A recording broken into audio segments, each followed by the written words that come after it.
I like that Honduran cigar, the spirits rise. Smoke curling like ancestors whispering in the skies. Dr. Sebi in my left ear saying heal from inside. This ain't no new land, we the ones they try to deny. Before Columbus ever dreamed of ship to steer, we was building mounds, doing rituals with no fear. From Yucatan to Galveston, New Orleans near. That's a triangle of soul, but the map been clear. Second lines ain't parades, that's ancestral rights. Tambourines and feathers under full moonlight. We ain't immigrants now, we the original might. Built pyramids and bone flutes before Rome took flight. Topcatz said it loud, stop begging for permission. Our culture ain't missing, it's just deep in tradition. We ain't African cause they told us we remember the mission. The land speaks Creole, soul food and intuition, yeah. We been here through the blood and the drum, through the elders, the chants and the kiss of the sun. Smoke rise from the leaf, yeah, we talk to the sky. In the ancestors' rhythm, we never die. We been here, oh yeah, we been here. Way before they wrote their lives, we still live. This our home, not a place we disappear. Jaheim singing true through the pain and the tears. Granny sat me down, roll something slow. Said when you puff, give thanks, let the cosmos know. I inhale the jungle, exhale the flow. Spitting stories that the textbook still scared to show. Cigar lit like a torch from ancient rites. Aromas like prayers to the Orishas at night. New Orleans ain't a tourist tale, it's black divine. Where the jazz horns been time and the spirits align. Forget Columbus, we was dancing in stars. Trading turquoise, dripping culture in bars. Drums talking codes, spirits moving cars. Look close, the past ain't gone, it's just behind these stars. From Congo Square to Trammy porches, we built this land, no need for endorsements. The Mardi Gras beads ain't just for decor, that's soul armor, homie, we was gods before war. We been here through the blood and the drum, through the elders, the chants and the kiss of the sun. Smoke rise from the leaf, yeah, we talk to the sky. In the ancestors' rhythm, we never die. We been here, oh yeah, we been here. Way before they wrote their lives, we still live. This our home, not a place we disappear. Jaheim singing true through the pain and the tears. Through the blood and the drum, through the elders, the chants and the kiss of the sun. Smoke rise from the leaf, yeah, we talk to the sky. In the ancestors' rhythm, we never die. We been here, oh yeah, we been here.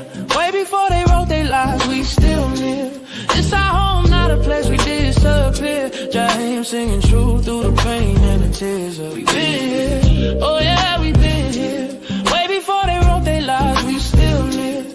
It's our home, not a place we disappear. Jaheim singing true through the pain and the tears.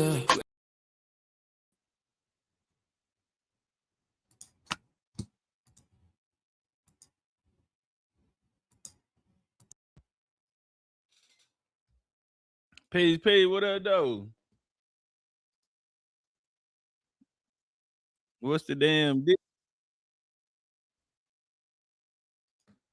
Mike, check 1, 2. How y'all feeling, man? Oh, shit. Tapping in, man. Getting ready for this third quarter. Coming off this halftime. Getting ready for this third quarter, man. Man, we got some great projects. I ain't say good. I said great projects. I'm trying to put the game on autopilot right now, man. You know, too much. I ain't gonna say not be on the scene too much. I just know me as a person. I didn't.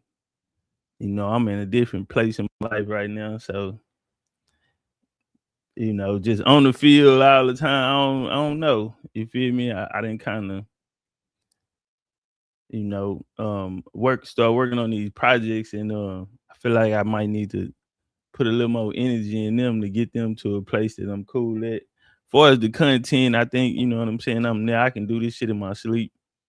But these projects that I'm working on now, man, I feel like for me, what I want them to do, because I know how valuable they'll be, especially in this genre right here.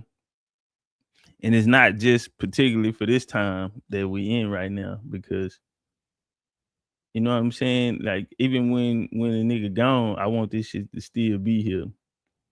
And so, versus people walking up, tapping me on the shoulder, hey, look, I see if I got a question, or can you help me with the genealogy? Can you help me with XYZ? Me just being one man, a one man band, goddamn.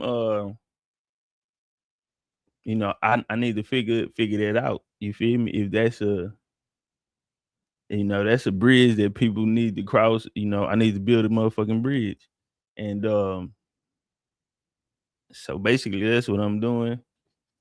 Um, Another thing too, you know what I'm saying? I want to move over to the health. You know what I'm saying? Because health is wealth, and that's another component I want to bring to this. You feel me? Uh, all the back and forward, all the fuck this nigga, fuck that nigga, fuck that shit, fuck them niggas set over there, fuck that denomination. Nigga getting too grown for that shit. I know a lot of people be asking, hey T, why you don't come teach on TikTok? Man, listen. I get a headache just listening. Imagine how my shit'll feel if I was the one doing the talking. Me arguing, or going back and forth, or even having anything to prove to a nigga, right? I done checked off all of the boxes. I'm cool. It's to a point to where a nigga like I'm through talking. So shout out to everybody, whatever denomination they on, whatever nigga believe and feel in his heart, then that's what they can pop. You dig? I'm out for that. But I was sliding through TikTok today, and they in there arguing, and I just see so many, even Indians, that have egos out of this world, and the work don't match. Work don't match the ego. I don't know, man. Looking back, maybe I was caught up in that circle, but see, a lot of people chose this shit just for that, just for the back and forth type. You know what I'm saying? When I came in the game, I was trying to touch bases with everybody, but the game was so fucked up already. It was already polluted. You know what I'm saying? People had already put their little spin on it, and that's what it was about banging. Period.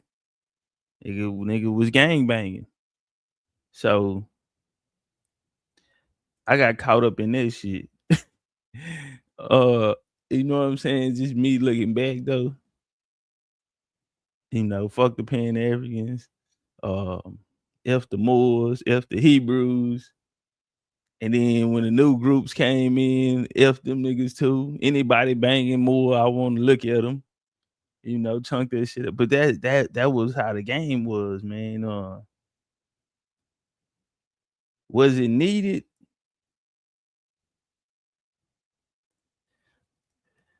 I say yeah, but then it got to a point to where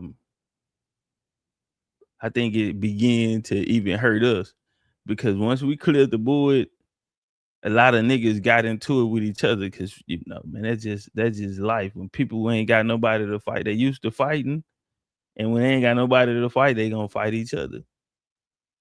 So, and then you got other people inspiring to go out there and fight when the fight is over with. When the level of competition is not there, and then you jump in the fight to go fight when there's no competition there. I think that said a lot about the people. You know what I'm saying? 'Cause when the competition went there, I really was like, I'm cool now. Like, I'm not finna go beat the shit out of a no name weak ass nigga. Over some shit that I didn't scratch for about 100,000 times. I'm cool. But now in this day, it's like a lot of people miss that window when that's what it was about. If you wanted to be a gladiator, you probably should have came in that era. If you trying to be a gladiator in 2026, you look weird than a motherfucker. Because it's over with. And another thing, for grown ass people to hop on the internet and just want to rah back and forth with, you know what I'm saying? Ain't read no motherfucking book. Yeah, it's a lot of watered down things, man. And so I'm cool, man. I'd rather build something. I'd rather put something down that's beneficial. You feel me? And it don't involve tearing down the next motherfucker with whatever they have going on. You feel me? So it's like, on this next one, man, we just trying to everything we put down on the paper, everything that we need, not that we want, but what we need, really kind of focused on that. Another hard line I was pushing was to try to bring things together, and it just wasn't. It was oil and water. You know what I'm saying? Then at the same time, it's a lot of things that we not in control of. So no matter how bad we want to be there, you know what I'm saying? Or like Philly, I was fucked up. I ain't get to make it to Philly, But then you turn around like shit. We had Fade. There was a lot of people wanted to come to Fade. They ain't get to come. You know what I'm saying? So it's like you just never know. It be timing. You know what I'm saying? And for whatever reason, bro, it's just things happen. So it's we have a pyramid tour coming up. I don't know, man. If you can make it to a live and listen to some people that's on bullshit, when you can't make it to the positive things,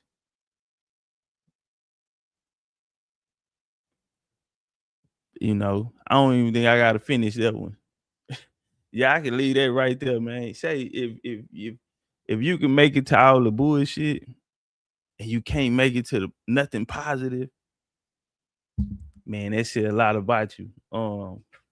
When you can just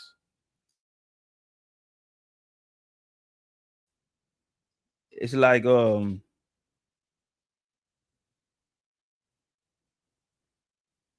it's like, hey man, what you want to do? And then you learn that how you feel about things, everybody else, they don't have to feel what you feel about it. So it's just life, man. But shout out to BCU, man. Shout out to the fam, gang. Appreciate y'all pulling up. What's up with it, Big Sick? Sick, you off today, fam? You want to run that content? Man, Sick got a badass lecture, man. He just went on a vacation, man. Did a tour, came back, put a lecture together, man. It's like an hour long. And we want to get BCU in there, man. We was gonna do it this weekend, but I had went to Mexico. Got on my spot, boy. Went to Mexico. Had to get us right. Cam hit me last week, like, "Hey, Chisinisa, they closed the pyramid." So I'm like, damn. So when I got to Mexico, I checked it out, and we back online. I made sure I got in touch with the tour guide. They emailed me, sent everything to my email, and said we good. Private tour. I don't know if we getting into Sonoda. If y'all want to get in there, we can rock out. But yeah, turn up. He said, yeah, we can. So is now if you want, I got an hour before I go to work. Okay, push up then, Sick. We're gonna knock it out. Hey, look at family. Hey, y'all want to tap in the Sick lecture? Hey, tap that like button, man. Shit, we finna go in. Hold on, what am I see that? Hey, Sick, I'm gonna drop the link for you.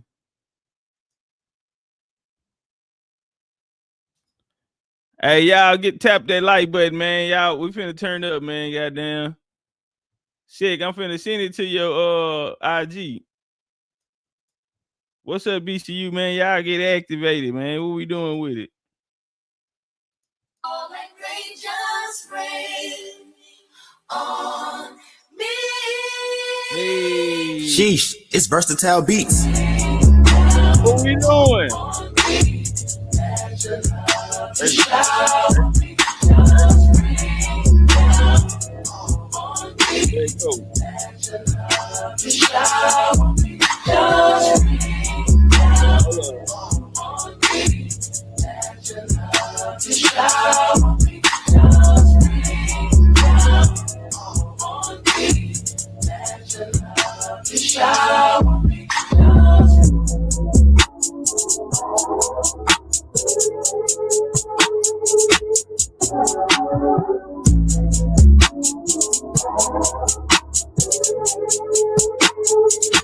I ready to turn it on.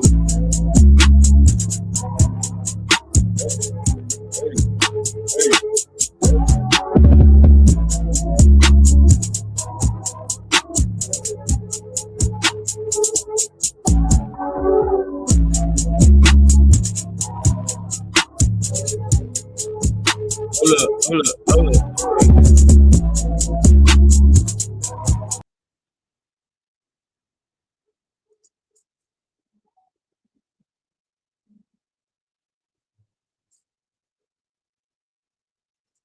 All a bitch on gold, she ready to eat up the dick, man. Bitches ain't nothing up.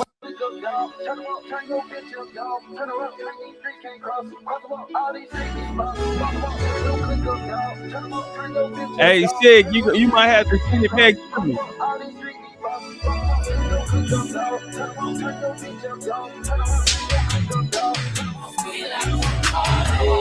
He want the scoop, she want the tea. She want the tea. I cannot speak. We keep it in street. We keep it in street. I took a loss, but you still gon' get beat. You still gon' get beat. How much it costs? It never been cheap. It never been. Turn your click up, dog. Turn them up. Turn your bitch up, dog. Turn them up. Turn these streets can't cross. Cross them up. All these streets. Cross them up, turn your click up, dog. Turn them up, turn your bitch up, dog. Turn them up, turn these streets can't cross it. Cross them up, all these streets need bosses. When my dog get low in his pockets, I'm picking them up. We came from the bottom together, my nigga, we get it, we splitting it up. If my bitch tell me pay for that pussy, I take her ass shopping and tell her shut up. Standing on business, standing on bitches ain't nothing to put that shit up. It ain't nothing to turn a bitch up. It ain't nothing to turn your click up. Ain't nothing. Shit, we turn the jeweler up. Just look at the diamonds we bust. Look at the people we touch. Shit, I'm feeling like Puffy and Russ. I'm sending this shit like a toilet, little nigga so nasty, I never been flushed. Go. Running through rappers and came with a kid on it. The shit too light, it can't get me spin on it. Hundreds of bands, I put a little shit on it.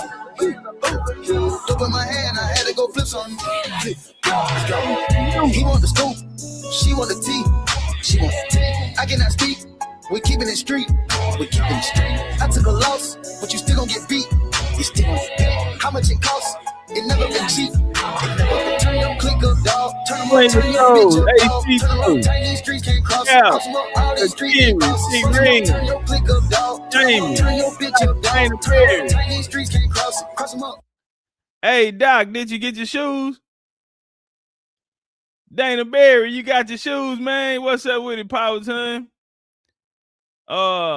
Miss Asia, Indian Guard, Paul, what up, Paul? True Area, Oklahoma in the building. He said, hey, Chief, thanks for the pack. Appreciate your support, fam. Ties in the building, Uptown. And Will in the building. Who else we got? A Reed Warrior, what up, though? TL Guy, what up, though? Mia She in the building. Black Hawk. Miss Ator Elohim. Hey, say take a vacation. You can always come in the game on your own turn. Hey, man, that's what I feel. Hey, man, I'm on my LeBron James shit, nigga. I check myself out and check back in, man. You know, Ace, man, my game just like who gonna hold it down? You know what I'm saying? I just feel like the information just became fast food now, man. And it's not to put nobody down. It's, you know, how can you help a motherfucker get better? Especially if they're gonna be here as representation. You know what I'm saying? Like, how can you help a motherfucker get better, bro? It's like the information is at an all-time low. It's at a high because a lot of people are, you know, tapping into it, but the product is trash. Hold on, we got Big Sick in the building. Yo. Good. Can you hear me? Yes, sir. Turn up, man. Hey, man, I'm happy to be in the house. It's been a little while. Yeah, man. See you the dusty gloves off, man. Got back in the gym. Turn up. How you feeling? Doing good, man. I really just wish I had more time because you already know my heart and my love is always going to be with the family and the genealogy. But, bro, man, I mean, out here trying to get this money. Yeah. And expanding on ideas, man, building apps. And, you know, I had a little span. I was writing and all of that, too. So I definitely understand what you're saying. Yeah. What's your take on it, man? What's your take on the Indian paradigm at this point? I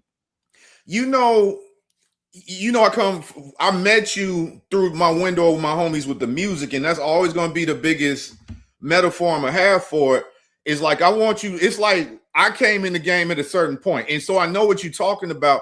Right. I came in this game. Break it down for them. See, we came in the game at a point where people were still saying, oh, it's all love, which gave us the opportunity to see a whole lot of different groups, philosophies, a whole lot of people, like individual philosophies on what they thought it should be, as well as, you know, I don't want to say no names because, you know, it's always been like people show up in the screen, right? They'll show up in the stream like, hey, what's up now? Nah, them niggas ain't coming over here. But I feel you though. Bro, it's like let's talk real Indian business, right? Turn up. We coming from these different tribes, and let me know if I'm too loud, if I need to turn my microphone. Nah, you good. For sure. We talking tribes, like, you know, the general tribes, like, okay, Choctaw, Chickasaw, and all of that. And then you get into my people, like we talk about the Homa, you talk about the CHATAH, right? Or you talking about you know, the Yawani, that people don't even know about them tribes. People don't know about, you know, from what they learned in school, the what you call it, the Kaskakia. By the time that the colonizers got here, Kaskakia was no good, and then you find out that, and this is what's the one that was up here? It was Kaskakia, and the other one's up here by Illinois. It's one more name that's coming to me, but Kaskakia and one more name of the group. And you look at the Mississippi archives, and you see that those tribes were active. We're talking about groups of people that's not like ancestry a long time ago. We talking about our people that's literally been active up until pretty much like the 1920s. So I can say that I went and I talked to my living people. And they telling me about my great uncles and their grandfather and their great grandfather. But with that, it came the fact we had to realize, okay, we got these stories, but then when you talk about Pan-Africans, not only do they have a whole different story, which they can't prove, unfortunately, but they got investments. You know what I'm saying? They done went to school. They got $100,000 worth. There you go. They got $100,000 worth of student debt. They at Butler University teaching this. They got grants too, big grants and everything. This is their livelihood. This is their children's future. As well as we looking at modern society, we looking at how people are not happy in the United States, right? that people like, bro, life expensive here, property taxes. And so with that being said, right there, when you start talking about property taxes and the mords and various organizations come out, hey, you ain't got to pay them property taxes. People going to be driven in that direction. Or when you start talking about going to the Glow website and you can find your ancestors' land, with some people, you understand, it's like people are looking in the past trying to find resolution for their problems that they're dealing with right now in their life, right?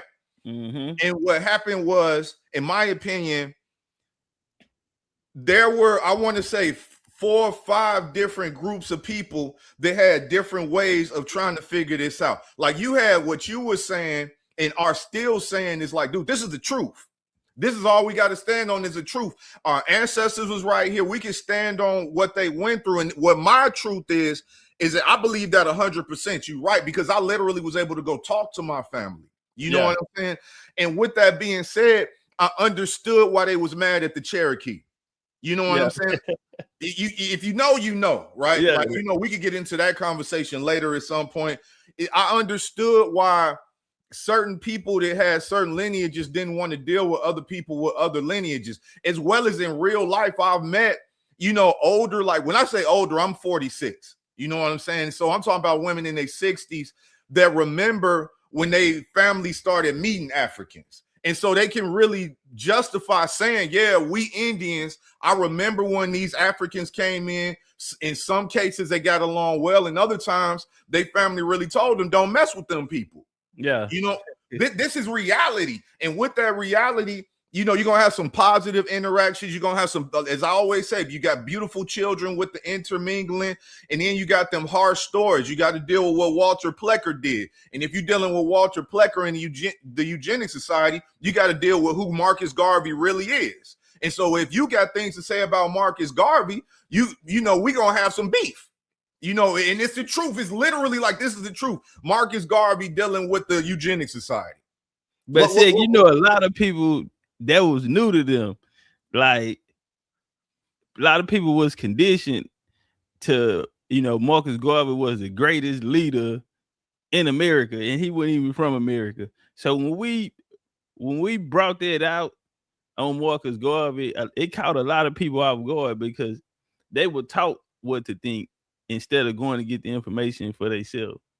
So in this era where you have a lot of people who coming in who don't have those PhDs and don't have those alphabets behind them, or that schooling, like you were speaking of earlier,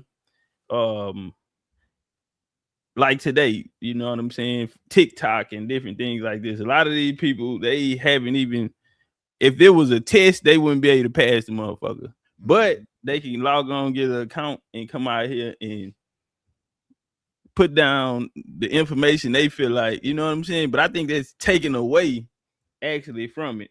And with all of these messages out here, it'll be hard for people who really trying to learn to tap into what's right. Like you were saying, they're equated to a goddamn paperwork, some type of false sovereignty or some shit, you know what I'm saying, where they want to squat on the land, and you know what I'm saying, like you say, don't pay, they trying to get out of taxes, or they trying to find something for free around this motherfucker. So yeah, I get it.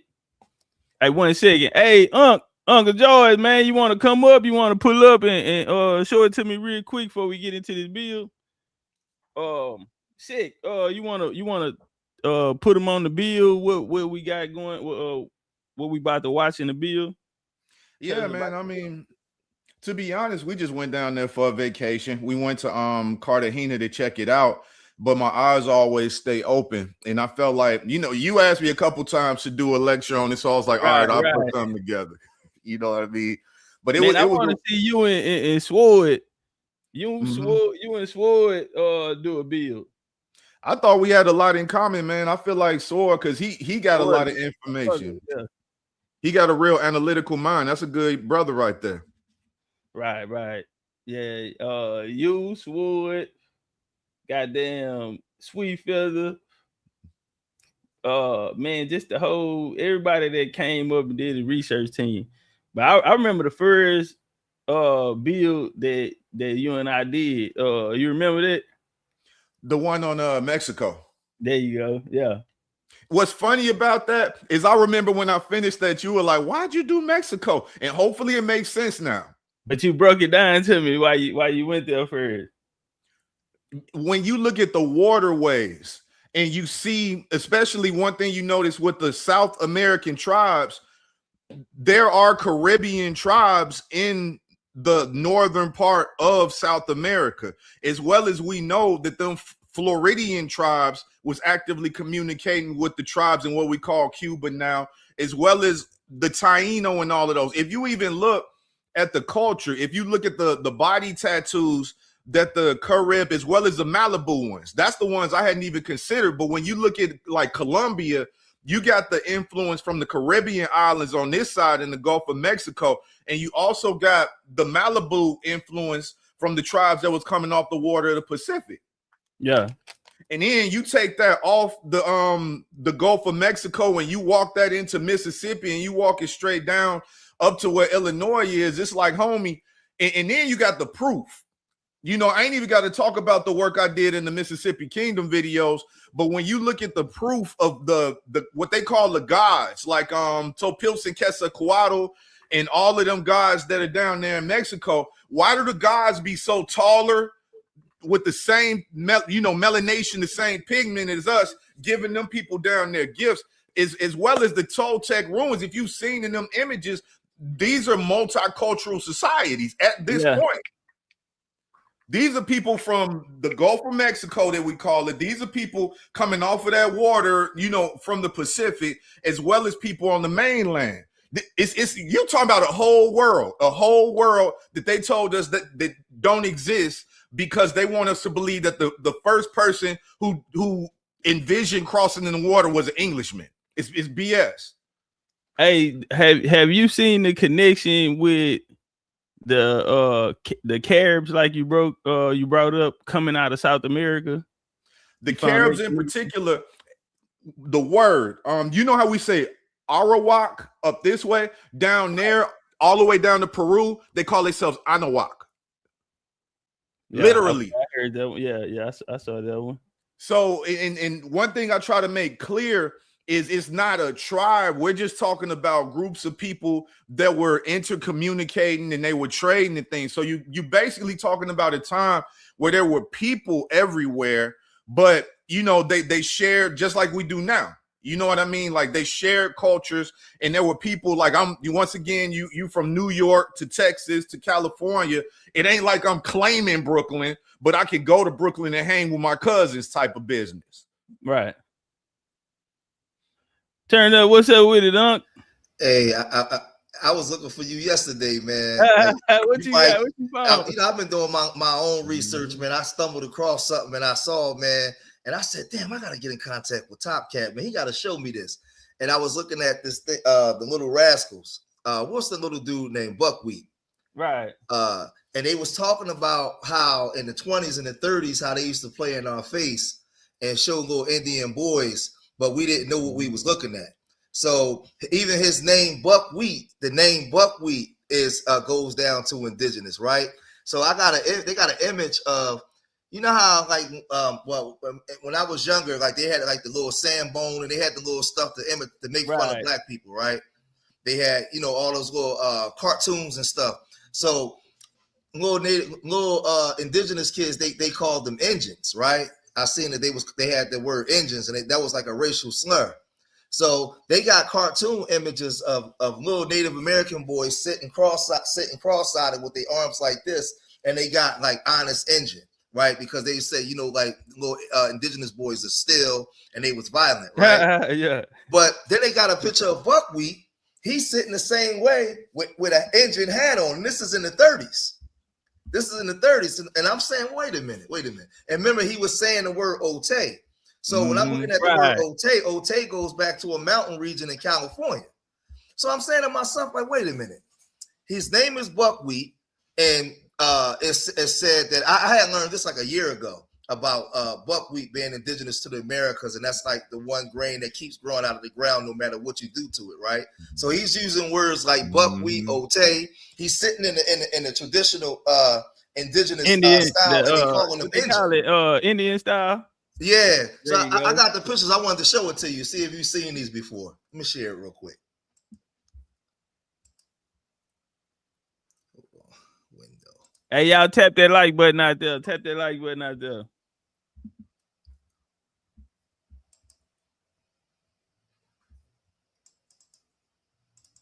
I want to make it bigger. I think you got to click on it. Now you see that image there, right? And it says like honest engine. Yeah.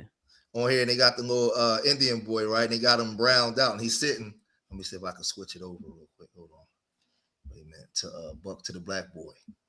And mind you, this is the 30s. So a lot of times people, our grandparents, I remember this because my grandmother used to say that word engine back in the day. Yeah. I remember all that. I have a slave schedule from a person in my family. They was 100 years old. They was blind, and they went and talked to them. Hold on. They got it written out in Texas, and he said on there, my mom was an engine. Mm-hmm. Hold on. Look at what I just put in the background. You see that? Oh yeah, go ahead. Yeah. Mm-hmm.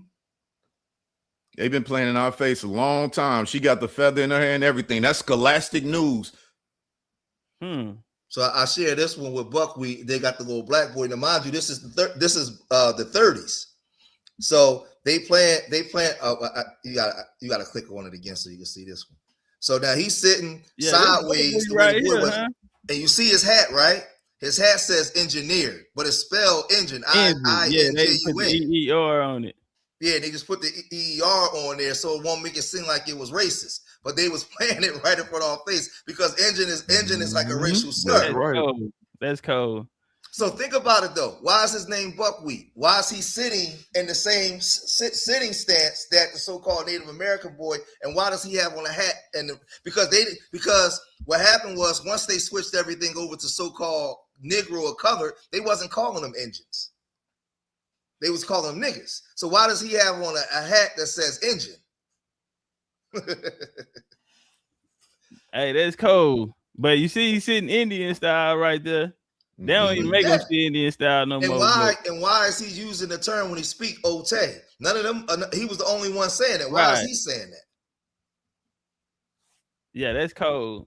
These are questions, but see, what I'm learning, growing up being a Pan-African for so long and doing the studies, these are questions I would ask the Pan-Africans. They wouldn't be able to answer. Because based off of Pan-African studies, he ain't supposed to be talking like that. He ain't supposed to even know what Ote is. He a slave. Right. So that was the thing that was intriguing to me. And I was like, I said, damn, I gotta take this to Topcat because when you see because remember, they have Mordecai Noah and them old Jews back in the 1800s. They used to make depictions of us and like looking crazy.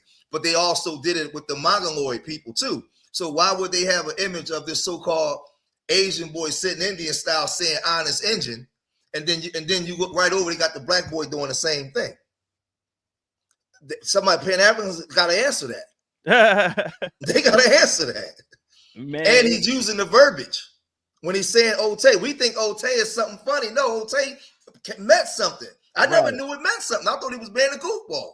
Yeah, that's what I got from it. And I was young when I watched Little Rascals too, so I didn't keep it. Mountain range that indigenous people live from Diego up through California, in the Californias. So I've been behind the scenes, man, just really like looking up a whole bunch of stuff, man. But this is one of the ones I found that was intriguing. I said I got to take this over the top. Yeah, my last bill was that time when we was on that night. I ain't been on since, man. I've been working on something. I got something big coming. I'm just trying to make sure it's right. Yeah, well, I'm gonna jump. I just wanted to just throw that in there. I didn't get the brother's name, man. What's your name, bro? The brother that's on there. You can call me Sec. I figured you could call me Sec. Okay. Yeah, I'm still learning this stuff, bro. So I just wanted to, bring it because I know Topcat can give me, he can give me the skinny on a lot of stuff that's going on. But I seen it I seen it and it was intriguing because I'm just wondering, like, why is he sitting in that posture, in that stance with that hat on? They could have had him in slave clothes, like the regular image that they give us. Why is he in this whole image of what an indigenous kid would look like? You know, nobody wants to answer that. Style. I think that right there, they say a lot too.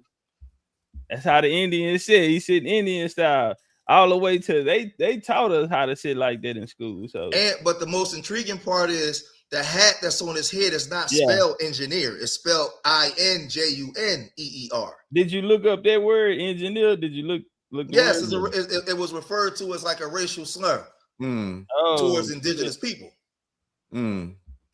Yeah, so they was mocking, but what they said was because I seen like a little story on it. They said that they was mocking black people back then, but a lot of black people didn't know what it was. But I remember being a kid, the elders used to say that. They used to say little sandbone, little dumb engine. They used to say all that kind of stuff way back in the day, but I didn't know what that stuff meant. Yeah, the Indians down in New Orleans, that's what they call themselves. East Texas, they call themselves Indians. Yeah, In Jones, here they come. In Jones, that's how they talk down there. Yeah, so that's all I want to say. I'm gonna jump back off, let y'all get back to the bill, but I wanted to just put this on the table. That's all. Appreciate you. That was dope right there. All right, peace. That's inspirational, man. That a guy, somebody to really seeing what they needed to see. You want to pull it up, Sick? You got it already? Oh, I posted it where if you want. The thing about it is the reason I pre-recorded it is because I wanted you to have the highest quality. I could definitely pull it up over here. Give me 1 second. I got to figure out how. Do you know how to pull up YouTube? You can just pull up the link I gave you and you could do it straight from there. But hold on, let me see. I don't have it because I only got it on my phone. All right, give me 1 second. Let me find it. Yeah, but what I was about to pull up now, but I'm like, I'm trying to tell myself, stay on topic. But people don't talk about like the Negro Indians of South Padre Island. I got those from down here and they try to, I don't know if did I ever mention those to you? Nah. Yeah, the Negro Indians of South Padre Island, and they were trying to figure out where they came from. They literally called them the Negro tribe. It's like everywhere they went, they found something dark skinned. So absolutely, man. I mean, they can't fight it. How do I do this? Hey, shout out to the OG down there. He say he asked, do we still have the platinum pack, the VIP? Yeah, check it out. You know what? When I get out here, I'm gonna add the Gullah Geechee documentary. I'm gonna add what's that motherfucker called? Who are the true American Indians? I'm gonna drop that documentary down there, and there's one more, and I'm gonna put the Cherokee course on there. So yeah, man. I dropped it in the chat for y'all who want to get it, but I got that Gullah Geechee and all that shit, man. And I ain't doing nothing with it, so I'm gonna put all of them on there. You feel me? Where's it at? Okay, I got some shit y'all ain't never seen before. They say, "What's your channel, Sick?" He took all his videos off of there, man. That Mississippi one. It's a lot of people were saying. I was debating, giving you the link so you could put them in the platinum pack, bro. Man, I put them up there, shit. For sure. I'll give you them in there. All right, so now I got the link. Where do I send you the link to? You can drop it in the back. All right, there you go. Because I'll mention it. You know what I'm saying? Trying to stay on topic. I'm working on lean signal. I had reached a plateau in my weight. And I thought about it like, once again, you seen me up and down. You know what I mean? Like, I was so mad at myself when we was in Mexico because I had lost a lot of weight and then I gained it right back. And then by the time you saw me, I'm like, I'm going to be down there with these young niggas. You know what I'm saying? And I was like, it's never happening again. So I was able to break my weight plateau, stay in the gym. So that's really what I've been on. I got the app worked out on that. Just like you were saying, you working on health. And shout out to Talik. Talik gave me game that one time I met him, man. We was in Houston, yeah. That's a good brother right there, man. And I watch his posts. So you know how social media is. What I tried to do was, is have everything in one place. Like I got the herbs, I got the Indian game, I got the bills and everything. But you know, for social media, you like, okay, I gotta have my one website dedicated to my garden. I gotta have one place dedicated to weight loss. I gotta have one place dedicated to Mississippi Kingdom bills. And it just really felt like I needed to separate everything out. So I pulled everything back so I can just find places for all these individual things. You know what I mean? Yeah, I got I actually got some hemp products coming up, man. Like parasite cleanses and different things like that. So shit, me myself, from the last time I was on, shit, I done lost 24 pounds. I'm down to 218 now. You know what I'm saying? But I feel I'm way less than you now. Damn, yeah, I feel a lot better, man. Yeah, so I'm just. But you was always a slim dude, though. But then I started gaining weight. Shit, I was 260 when I went to Till walking. Yeah, I was 260, man. I'm climbing the pyramid and shit. I'm up there huffing and puffing. I'm like, damn. And you know, you putting that weight on, you don't notice. You know what I'm saying? You walk by the mirror, you still look like what you used to look like to yourself. Yeah, man. And yeah, I'm like, man, I gotta get this stomach out of me, man. I've been skinny my whole life. You know, well, you can get 100% off, man, on my joint, because my app is at this point it's a website. I'm eventually converted to an app, but you know, when you convert it to an Apple app, they want a part of your money. But you can get on for free. I got 100% discount. You know, just hit me up on IG and I'll copy and paste you the coupon. But my app is based on, because you got apps where you can watch what you eat. You know, we all know, okay, you follow a certain lifestyle and you got apps to show you how to work out. But what I was running across is I got to 225 for like 5 months and I couldn't break it. And then, you know, it's like, okay, you dehydrated, you're retaining water, you eating at these restaurants, you retaining sodium. You at work, you working 12-hour, you know, working 12-hour shifts in the pharmacy, you stressed out. The cortisol in the app I built helped me say, okay, this is what I need to do to break my plateau. And that's how I got off what I got off now. Yeah, I'm dying to eat one time a day, man. I eat one time a day and I ain't even hungry no more. You feel me? The hard part about that'll get you to a certain point, but then you will plateau there, because what you actually need to do at that point is you need to, because if you telling me you eating once a day, and then we got to get to the bill already, but just to touch on this, your metabolism is slowing down. When you lose weight, you're losing muscle mass if you're not lifting. So you need to really get your metabolism back up. And that's when they be like, okay, you need to reintroduce proteins, healthy proteins and things like that to get your metabolism.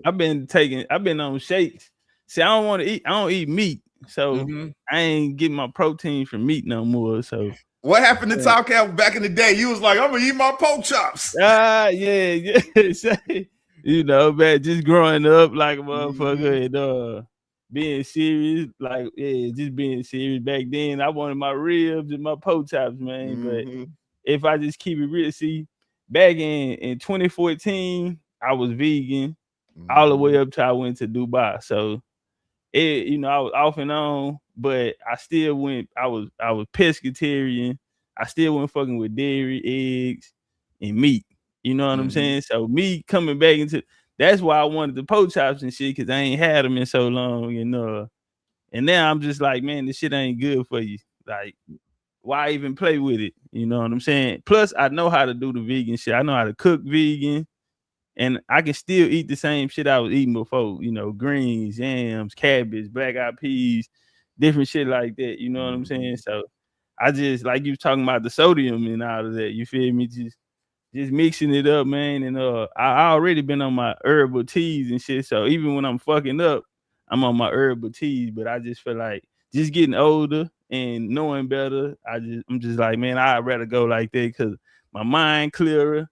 You know, put the weed and all of that shit down. And like I went to Mexico, man. I ain't even drink. You know what I'm saying? So yeah, man, it's easy, man. It's really easy, you feel me? And now, you know, just incorporating the workout and all of that. Like right here where I'm sitting at, I got a whole gym. I got everything that's in the gym right here. You feel me? 2 boxes ain't even open worth the shit. So You got some really good influences around you in Houston. I be looking at Houston. I wish I didn't live all the way down here. Even the jerk restaurants up there, you can get vegan jerk food up that way. Oh yeah. But see, I like to cook, so like today I'm gonna fuck with that young jackfruit, and then I'm gonna make some beef tips out of that. Beef tips and gravy, mashed potatoes, real potatoes, and string bean, candy yams, all of that shit. So with the vegan desserts and shit. So I'm gonna do a pecan pie today. But like I say, I already knew how to do this shit. Just me getting off of it, eating all of that fish and all that type of shit. I didn't cut all of that shit out. You feel me? And I'm just going this way, at least for right now, until I feel like I'm cool. But it's hard to go back to meat after you done wean yourself off of it, especially when you know what it do to the digestive system and all of that type of shit. But me, man, I'm eating steak and all this type of shit. I'm eating 4 times a day, and 1, 2 in the morning, I'm working on something. I'm in this bitch eating, and I'm just cool on it right now. So it's getting my organs the time to rest. I went on a fruit fast for 14 days. I try to fast like once a week. 11 days. And I try to fast like once a week. Once a week. Yeah. See, I had to go a whole week. That's just how I got it in my head. Shut my organs down, and I, stop overworking the motherfuckers, get my digestive and my gut clean. Yeah. So yeah, man, that's what I'm pushing into, man. I feel good. And we're going to the pyramid next month. So yeah, we going back out there. It's gonna be the third pyramid tour. I wish I could go. My family reunion is the same. It's all when I went with y'all before, I missed my family reunion. Right. So, but I'm going to my family reunion this year. Yeah, turn up. All right, let me see. Let me go and get the build up. You want to let them know? You want to walk them through it? We in Cartagena, yeah. I think I started off with an introduction. You know what I mean? But what I would say is I feel like what they did in Colombia and what I found in Colombia opened up a couple of windows in the sense that it showed that we had a pre-existing civilization before they did, where I can say, because we had already made the connections from Georgia, Mississippi, Alabama into the Caribbean, into Mexico. And then so when I'm able to look into Colombia and we see them finding, at one of the first things I talk about, because this is not denied. And I will admit this. When I do the Mississippi builds, we coming from the 1700s up.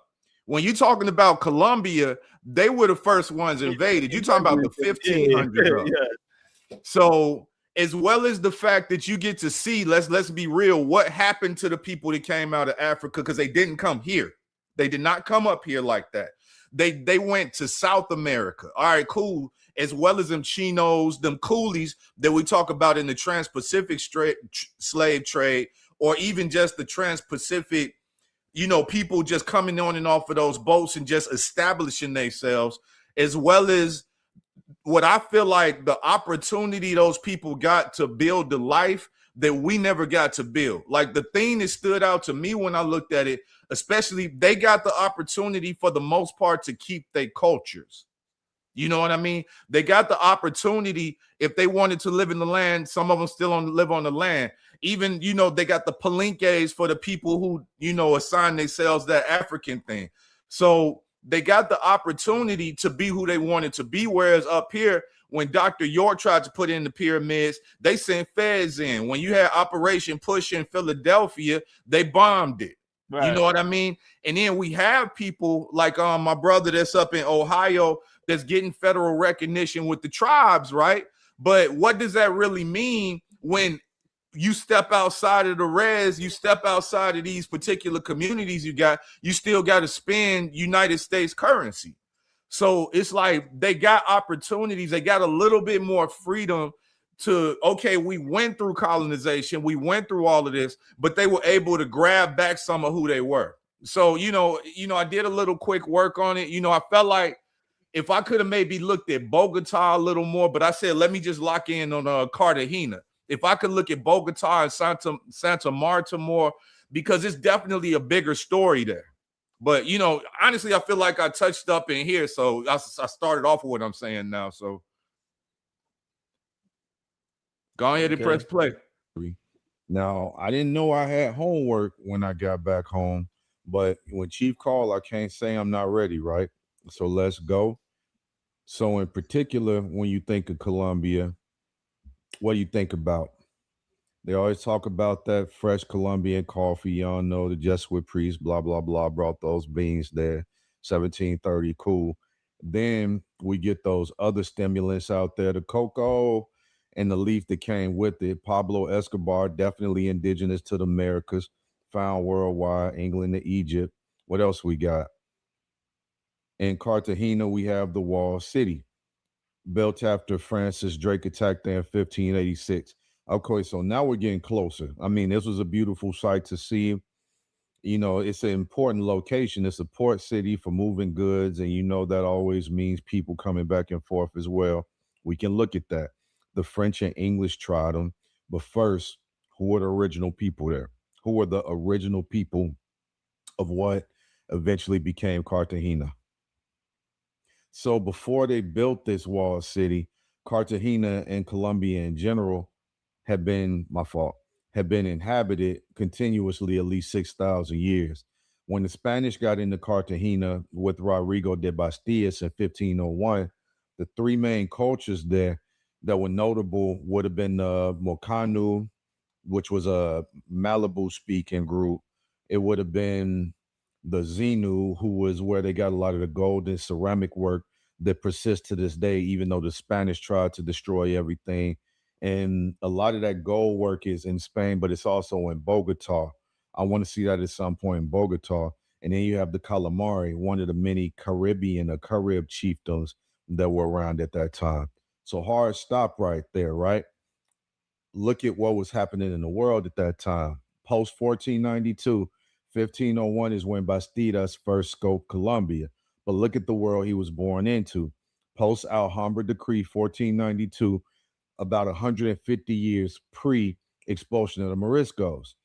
Now, he's born in Seville, Andalusia, when he was born, into the Crown of Castile, which at the time was one of the largest cities in the world. It was already a combined Castile and Leon crown. Then you get the era of the Los Reyes Católicos, the Catholic kings as the Visigothic kings, the Christians that are pushing out the Moorish influence slowly but surely. And then at that point, you get a point where this is the Spanish Empire at its max, which is after they claim all the American lands, after they claim all the Islamic lands, and you get the Spanish Netherlands. That's big business at a certain point in history. And the French and everybody else pushed against it for centuries, but they couldn't really push back on it until you get the era of the United States in the 1800s. Just to show you. So Rodrigo is born into the metropolis of his time. It's a lot of political tension, but it's also a lot of opportunity. You got the Kingdom of Castile and Leon, you know, which is the flag you see right there as well. You see the Leon, the lion, and you got the Castile, which means castle. It's a lot of opportunity. There we go. So he was actually on Columbus's second voyage in 1493. And if you look at the bottom there, you got Columbus's coat of arms, which is the coat of arms of Castile and Leon. And then you have on the bottom right, you have the emblem for his moving through the sea. And then on the bottom left is the islands. That's the depiction of the island showing what Christopher Columbus did on his shield. So Christopher Columbus and his enslavement of the Caribbean was one thing, but one thing that wasn't lost on Rodrigo Bastidas was the gold. He never lost in his mind that they were supposed to be there for the gold. So funded by the Spanish money, the Spanish wealth post-Reconquista. Keep in mind that Columbus's second voyage had over 1,200 people on it of all backgrounds. And Rodrigo wasn't a soldier. He was a conquistador, but he was a paper pusher. He was a notary. So when a lot of other people got sidetracked, he just wanted the gold. He wasn't there really looking for the fight. And he found it. He got to establish his own city, the city of Santa Marta. And if you look, Santa Marta and Cartagena are both coastal port cities, right on the water, beautiful to visit, but not wealthy by a long shot. Still considered third world to this day. All right, so moving forward, after establishing Santa Marta and mapping a lot of the Caribbean coastline, he finds his way to what eventually will become Cartagena. Perspective is everything, right? So this is when Reconquista becomes Conquista, when it went from seizing Moorish lands to the Reconocimiento, when Rodrigo de Bastidas had to attest that every person he ran across had to become a Christian. That's what you're looking at here on the left is a copy of the Reconocimiento in English, which is what he had to read to the people he came across in his travels.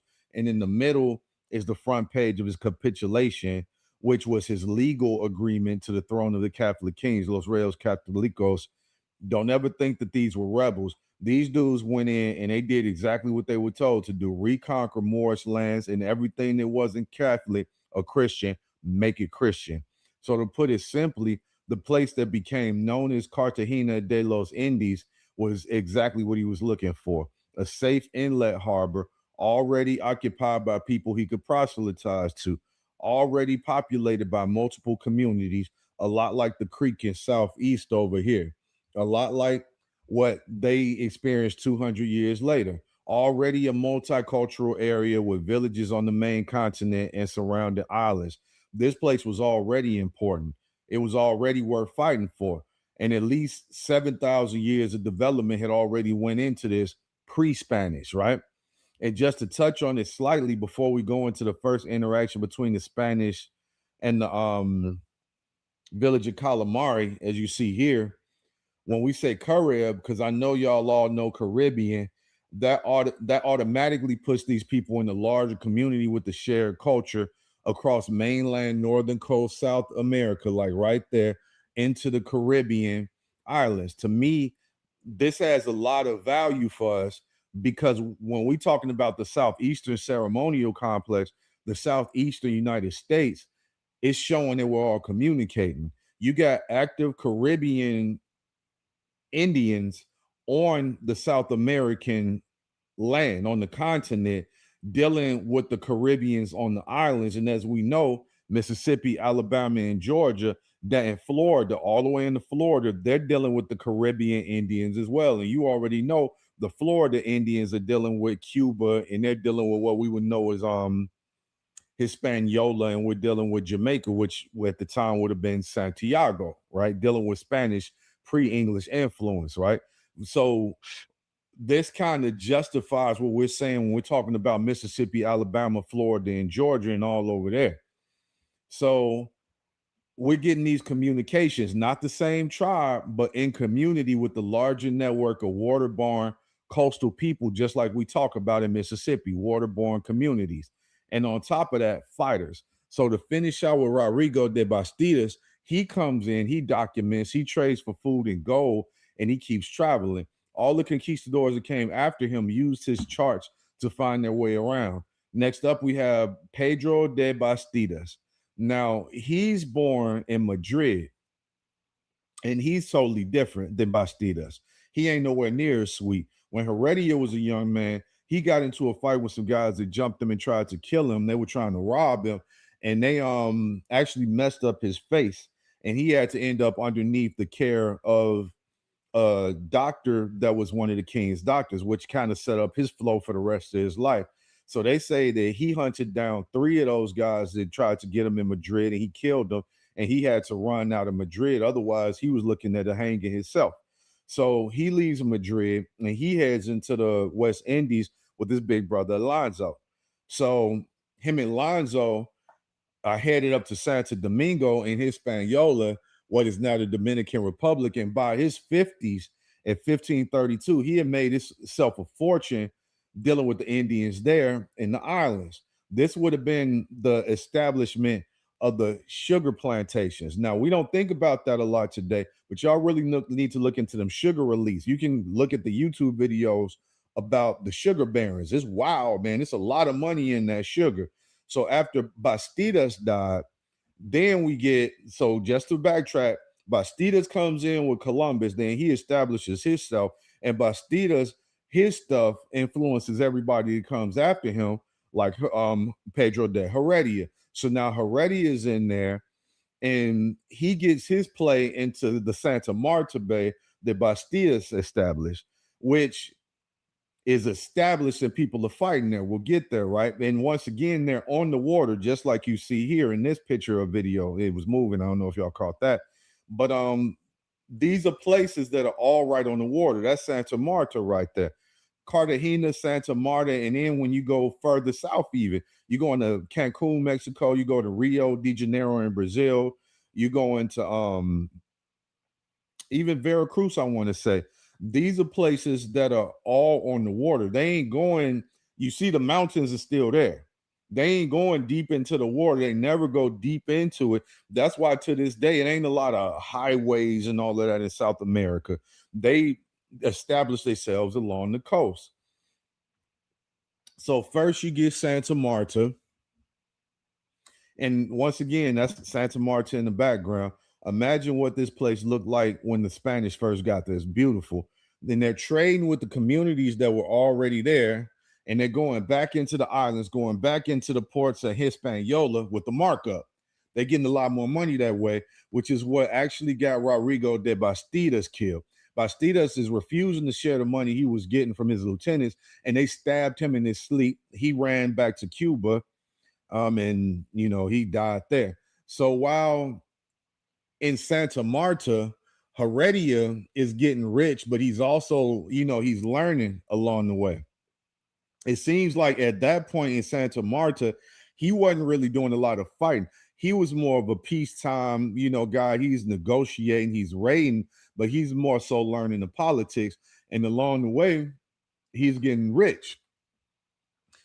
And he's moving it forward. Heredia gets killed. And he's there for the frontier wars, but he's not getting involved with the fight. He's learning the game. You land with a strong team.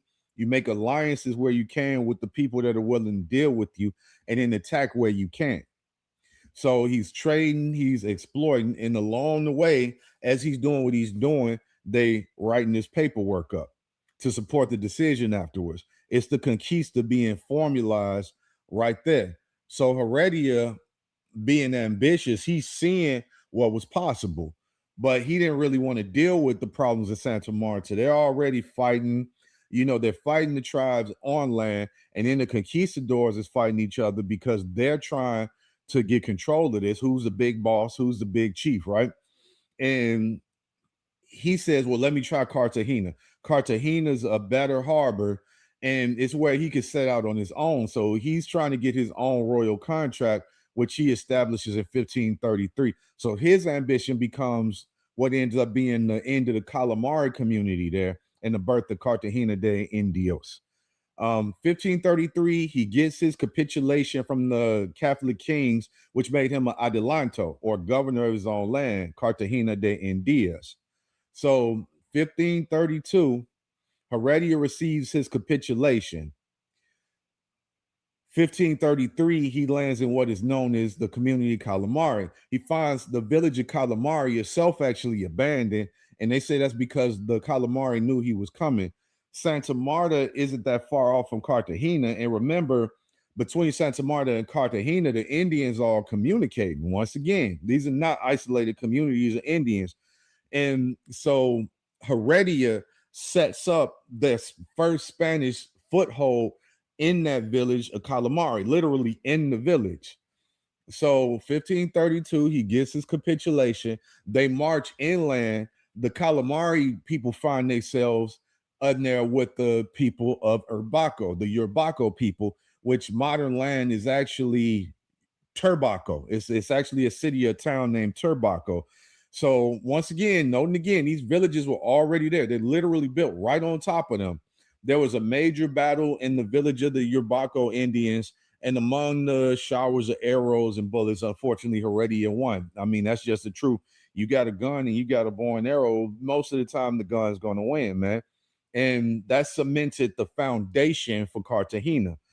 January 1533, Heredia names the colony after Saint Sebastian de Urana. But in June, By the founding of the actual city, the name was changed to Cartagena de Indios, named after Carthage in Spain, which was named after Carthage or Carhadad in North Africa, modern day Tunis, Tunisia.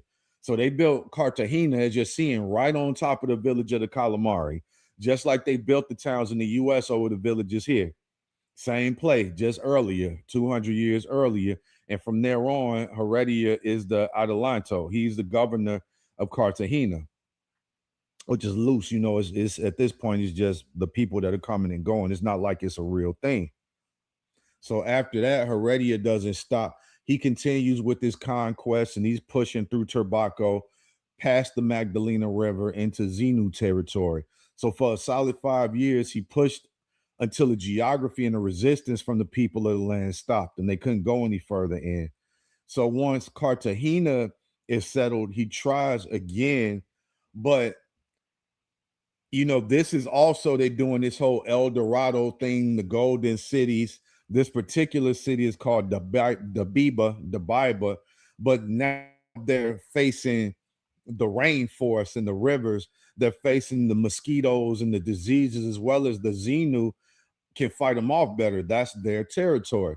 So moving out of the 1530s, it's basically, it's not as beneficial for them to go further inland. And then you get the inception of the French. The French Huguenots find their way over there. A guy by the name of Robert Ball, Jean-Francois Roberval, he attacks and he has Cartagena, which at this point is just pretty village, Waddle and Daub homes. You know, they haven't really invested. They haven't been there long enough to really invest too much into it. All they're doing is trying to push inward and take stuff from the Indians and enforce this capitulation on them, this conquista. So all of a sudden the French come, the French sack it, and the French start taking from the Spanish. So what do they have to do? Heredia, unfortunately for him, he gets pushed out of the city and he actually has to go hide. He goes into the islands, into the other Spanish territory, and he has to buy Cartagena back from the French. So early in the game, they had to figure out that this place is going to get attacked. They can't just keep pushing all these Indians and expect the things back home to go sweet. So from 44 to 86, from 44 to 86, Cartagena goes from being a small colony to a full Royal Spanish port city. They're investing more money in it. And, you know, as the crown starts seeing more silver and more gold coming out of Cartagena, they're willing to put more money and more troops there. They had a big fire in 52. They burned everything down. What happens then? They rebuild it again. And then it keeps getting hit by pirates. It's surviving all of that. It burns down, they rebuild it. It gets sacked, they rebuild it. It gets pillaged, it gets rebuilt, because this is where the gold is. This is where the silver is. So they're not giving this up. The Spanish are not giving this up. So built and rebuilt until we get to the English. Hawkins and Sir Francis Drake. Hawkins tries to go and fail. He fails. Huddy Hawkins fails.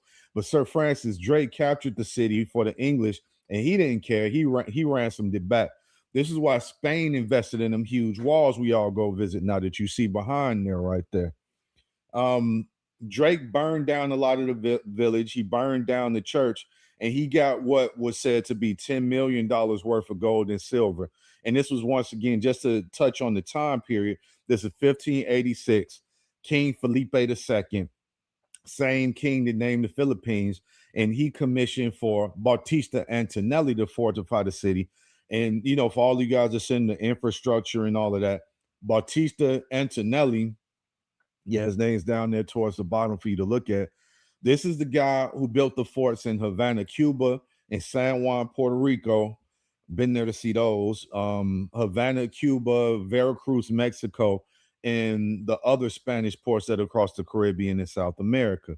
So that's the wall, right? So question, how does this play into a post-Alhambra decree world, post-1492? Did they come fresh out of the Reconquista, enforcing manual labor? Did they come fresh out of what they considered they slavery and do the same thing to other people? Yes, they did. Straight from Reconquista to Conquista. So, yeah, right there, 1530s or 1540s. Make sure to catch myself up.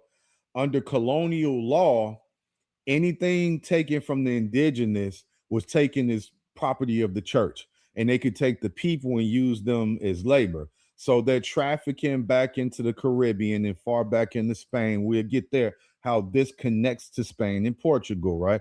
So as time goes on, the Spanish crown wanted to appear more humane, and they're talking about the collapse of the people there. You're destroying multiple cultures, not just one culture, because remember, we got Caribbean people there.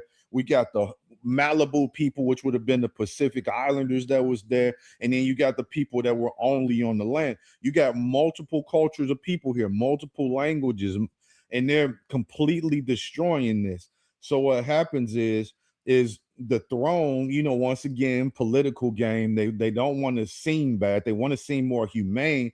So on paper, they outlaw indigenous slavery. But in practice, we all know that didn't stop, never stopped, right?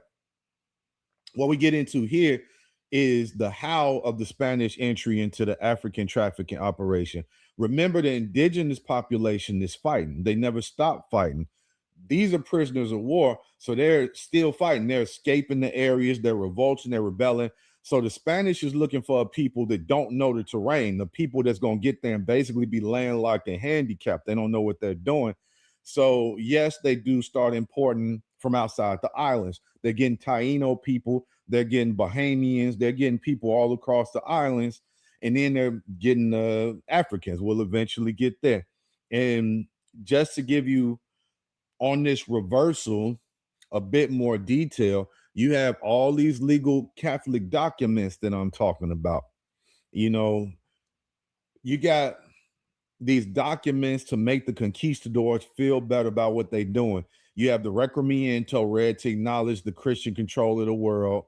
You know, the capitulation to demand the exception, that they accept the Christianity, which the Spanish Roman Church are just looking for places to land and people to put into this encomienda system. The encomienda system is basically like, you're Christian now, so we control what happens to you. We control your life and your soul thereafter. You got to look up the encomienda system. And on this slide, you got the Requerimiento, the legal and theological document that, you know, they're using in their mind to say, we can control these people. They're using religion to legitimize it, right? And boom, gold, silver, you know, emeralds, jade, all of that going back to the church in the Spain. Wealth, literally wealth beyond your imagination. And you got this whole infrastructure parasites. Reconquista the Conquista. After the fall of the emigrated Granada and Andalusia, they come here and they name that the Nuevo Reino de Granada, the new kingdom of Granada. Now, you guys can definitely screenshot anything, but you got the map here, you know, that Sir Francis Drake put. And after the fall of Granada and Andalusia, that unifies Spain. And Spain is literally going around the world trying to conquer everything. And once again, this is the encomienda, where the crown is entrusting the people to a Spaniard. So it's like, if Heredia is reading this document to them, then these indigenous people are underneath Heredia's control as far as the church is concerned. And in theory, okay, the encomendero is supposed to protect these people, but we all know that's not what's happening. So they're setting it up so maybe 1,000 years from now, people can look at the paper and say, oh yeah, you know, Christianity came in and it made everything better for these people and it gave them a better life. But that's it. When you hear your ministers right now doing that, that's exactly what they wanted them to do from the gate. And you have this infrastructure of colonialism in place. The calamari, the Sinu, all of these people in this encomienda system are subjugated, and the Spanish start looking for more slave labor. Now, keep in mind, the Spanish have no African territory. There's still a lot of active opposition with the North African Muslims on the water. The Portuguese, however, had freed themselves of Moorish rule a couple hundred years earlier in 1249. And by the time the 1400s come around, they had developed a new, smaller, faster boat to deal with the large African ships on the water. Through that and a different colonial system. The Portuguese had a completely different colonial system. They built on the islands on the outside of Africa. That's where you get Cape Verde on the coast, and you get Elmina and all those islands right there. Elmina, which in Portuguese means the mine, which should tell you once again, and remember they call that the Gold Coast over there. This is all over gold and silver. So wherever they find it, they ain't trying to let it go. So the Portuguese got Elmina, the Portuguese got Cape Verde, the Portuguese is in Africa, and the Portuguese is cool. They got this whole Iberian love for each other, but the Portuguese and the Spanish, they ain't rocking like that. So the Portuguese is trading with the Spanish, but they're not allowing the Spanish to go into Africa. So the Spanish are actually buying Africans from the Portuguese, and they're shipping them back into Spain. Just like I'm saying that in Cartagena, they're getting these Indians, the Calamari, the Zenu, the Mocani, and all of those. They're coming into the Caribbean and intermingling with the Tainos and all of them right back into Spain. You see what's happening. Spain, post-Reconquista, is becoming a worldwide hub for all of these people as well as all of these goods. Just like when you look now, you got New York and the Carolinas, the ports in Massachusetts. The port system across that water, it's a totally different world, man, for all you landlubbers out there, right? So the Spanish is only getting access to African goods and African prisoners through trade with the Portuguese, prisoners of war. So the numbers to consider here for a total in New Granada, you're talking about Colombia, Venezuela, Ecuador, and Panama. Across this whole period in all of these places is 250,000 total Africans finding their way to the total of it across this time period. This is the total of New Granada, which includes, once again, Colombia, Venezuela, Ecuador, and Panama. So if you want to source this specifically, 250,000 across those 4 countries and, the areas around it, the Caribbean islands around it, over 200 years. So to be specific, at any given time, going up to 1713, by the way, at any given time in Cartagena, there's only between 2,500 and 4,000 Africans. And in a port city like that, there's a lot of opportunity to get out of slavery. So that term slave just becomes inappropriate. In the port, you can find your way onto another ship, and you end up on the waters the rest of your life. You can go, find your way among the indigenous, dealing with them, and then you get the situation we're going to talk to about the Palenques, as well as the ones that assimilated themselves into Cartagena, which makes Cartagena, the people in Cartagena, so beautiful. Like the same shade as me, maybe a little lighter, and you could tell who's who. You have all these different mixtures of people there, but at any given point in Cartagena, you only got 2,500 to 4,000 Africans in Cartagena. We had touched back there, right? Among the indigenous and Spanish populations. And you also have the Asians. And it's easy to walk past the fact that during this time, you have Asian captured people who came involuntarily, as well as Asians who came for work and who are actually working. You have the Lascars, good right there. You have the Chinos and everything in between coming from the Caribbean and from the Philippines. Just to touch on that, we can't forget these Manila galleon boats. You had Asian sailors and European sailors on those, documented slaves coming from Asia, as well as people just looking for a better way of life. A lot of people volunteered to come over here. A lot of them didn't. So yes, the entire time you had Asians coming back and forth. Topcatz did multiple lectures on the Asians coming into North America. This pretty much applies there too. The Asian human trade was actually happening this entire time, and not to take it too far out of context to focus on Colombia, but even after the Civil War in the U.S., they were still coming into the port of Galveston, the ports in Texas and Mississippi as well. Don't sleep. So the Trans-Pacific trade was huge. And outside of the Manila galleons, you have these Asian sailors, the Lascars, as you see here. Now, when the Europeans started attempting entry into Asia, just like today, and just like in Colombia, they started to experience these diseases that made the trips unmanageable for them. So to man the ships, they started employing Asians in the Caribbean, Asians into the Caribbean with the promise of a great life. So if you can imagine on the seas, they're saying, oh, it's beautiful in the Navy and all of that. But if you can imagine, it was a hard life. It was an adventure, but it wasn't an easy life. The records never really reflected the Asians properly, though, because they didn't fit into the caste system neatly.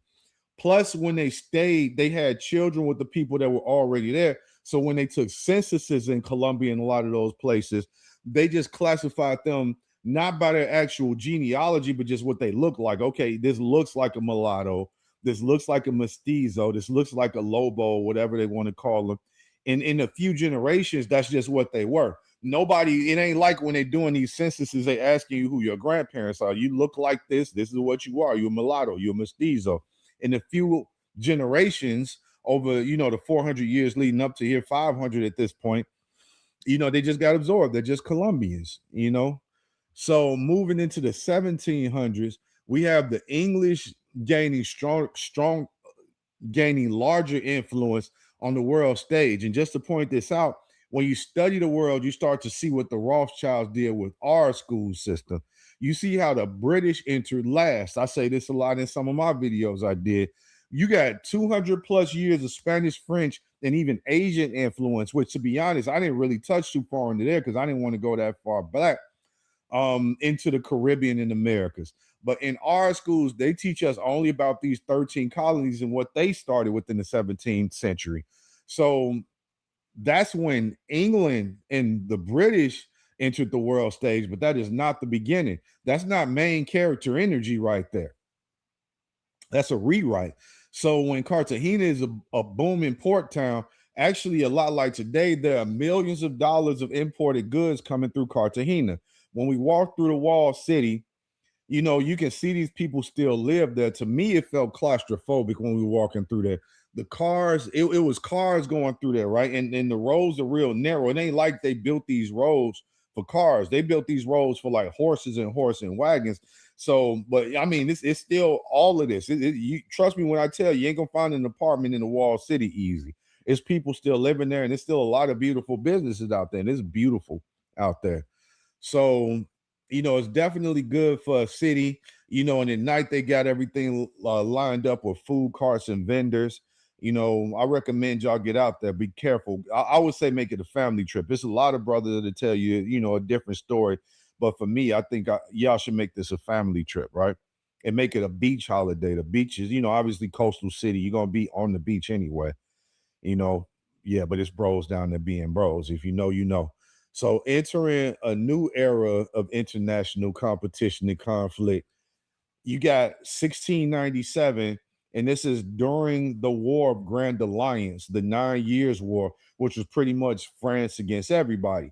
That's what spilled in over here. You got Baron de Pontis, and he's forcing his way into the port entrances. He forces his way into Cartagena, and it would have been, to be honest, open most of the time anyway, unless they were expecting something like that. And Baron de Pontis, he rages through the city through weeks. He rampages. And his story makes it a point to mention that the black enslaved people working in the port mutiny, and they helped the French. So at this point, this is still French versus Spanish. But on the other side, you had the regular free black people of the city fighting to get the city back. So, one thing about Cartagena, by the way, is if you go there, it's not a real big white population. Granted, they went through the Blanquimiento just like everybody else, but really it's mostly brown people like our color up here. You won't see a lot of European phenotypes on anyone really but the tourists. At least I didn't. That's why it really never makes sense when they really be trying to put stuff in terms of blacks and whites. It's really a caste system, though. You can definitely see that once again in the Blanquimiento that they enforce down there is at the highest positions of society, where you'll see someone just like in Brazil with all the brown Brazilians. When you're looking at the highest parts of the society, there's always a pale face up there. When you're looking for a Brazilian model, it's always a pale face, even though they are outnumbered like heck with all the brown people, right? So, yeah, the French attack in the 1700s, which makes Spain fortify Cartagena even further.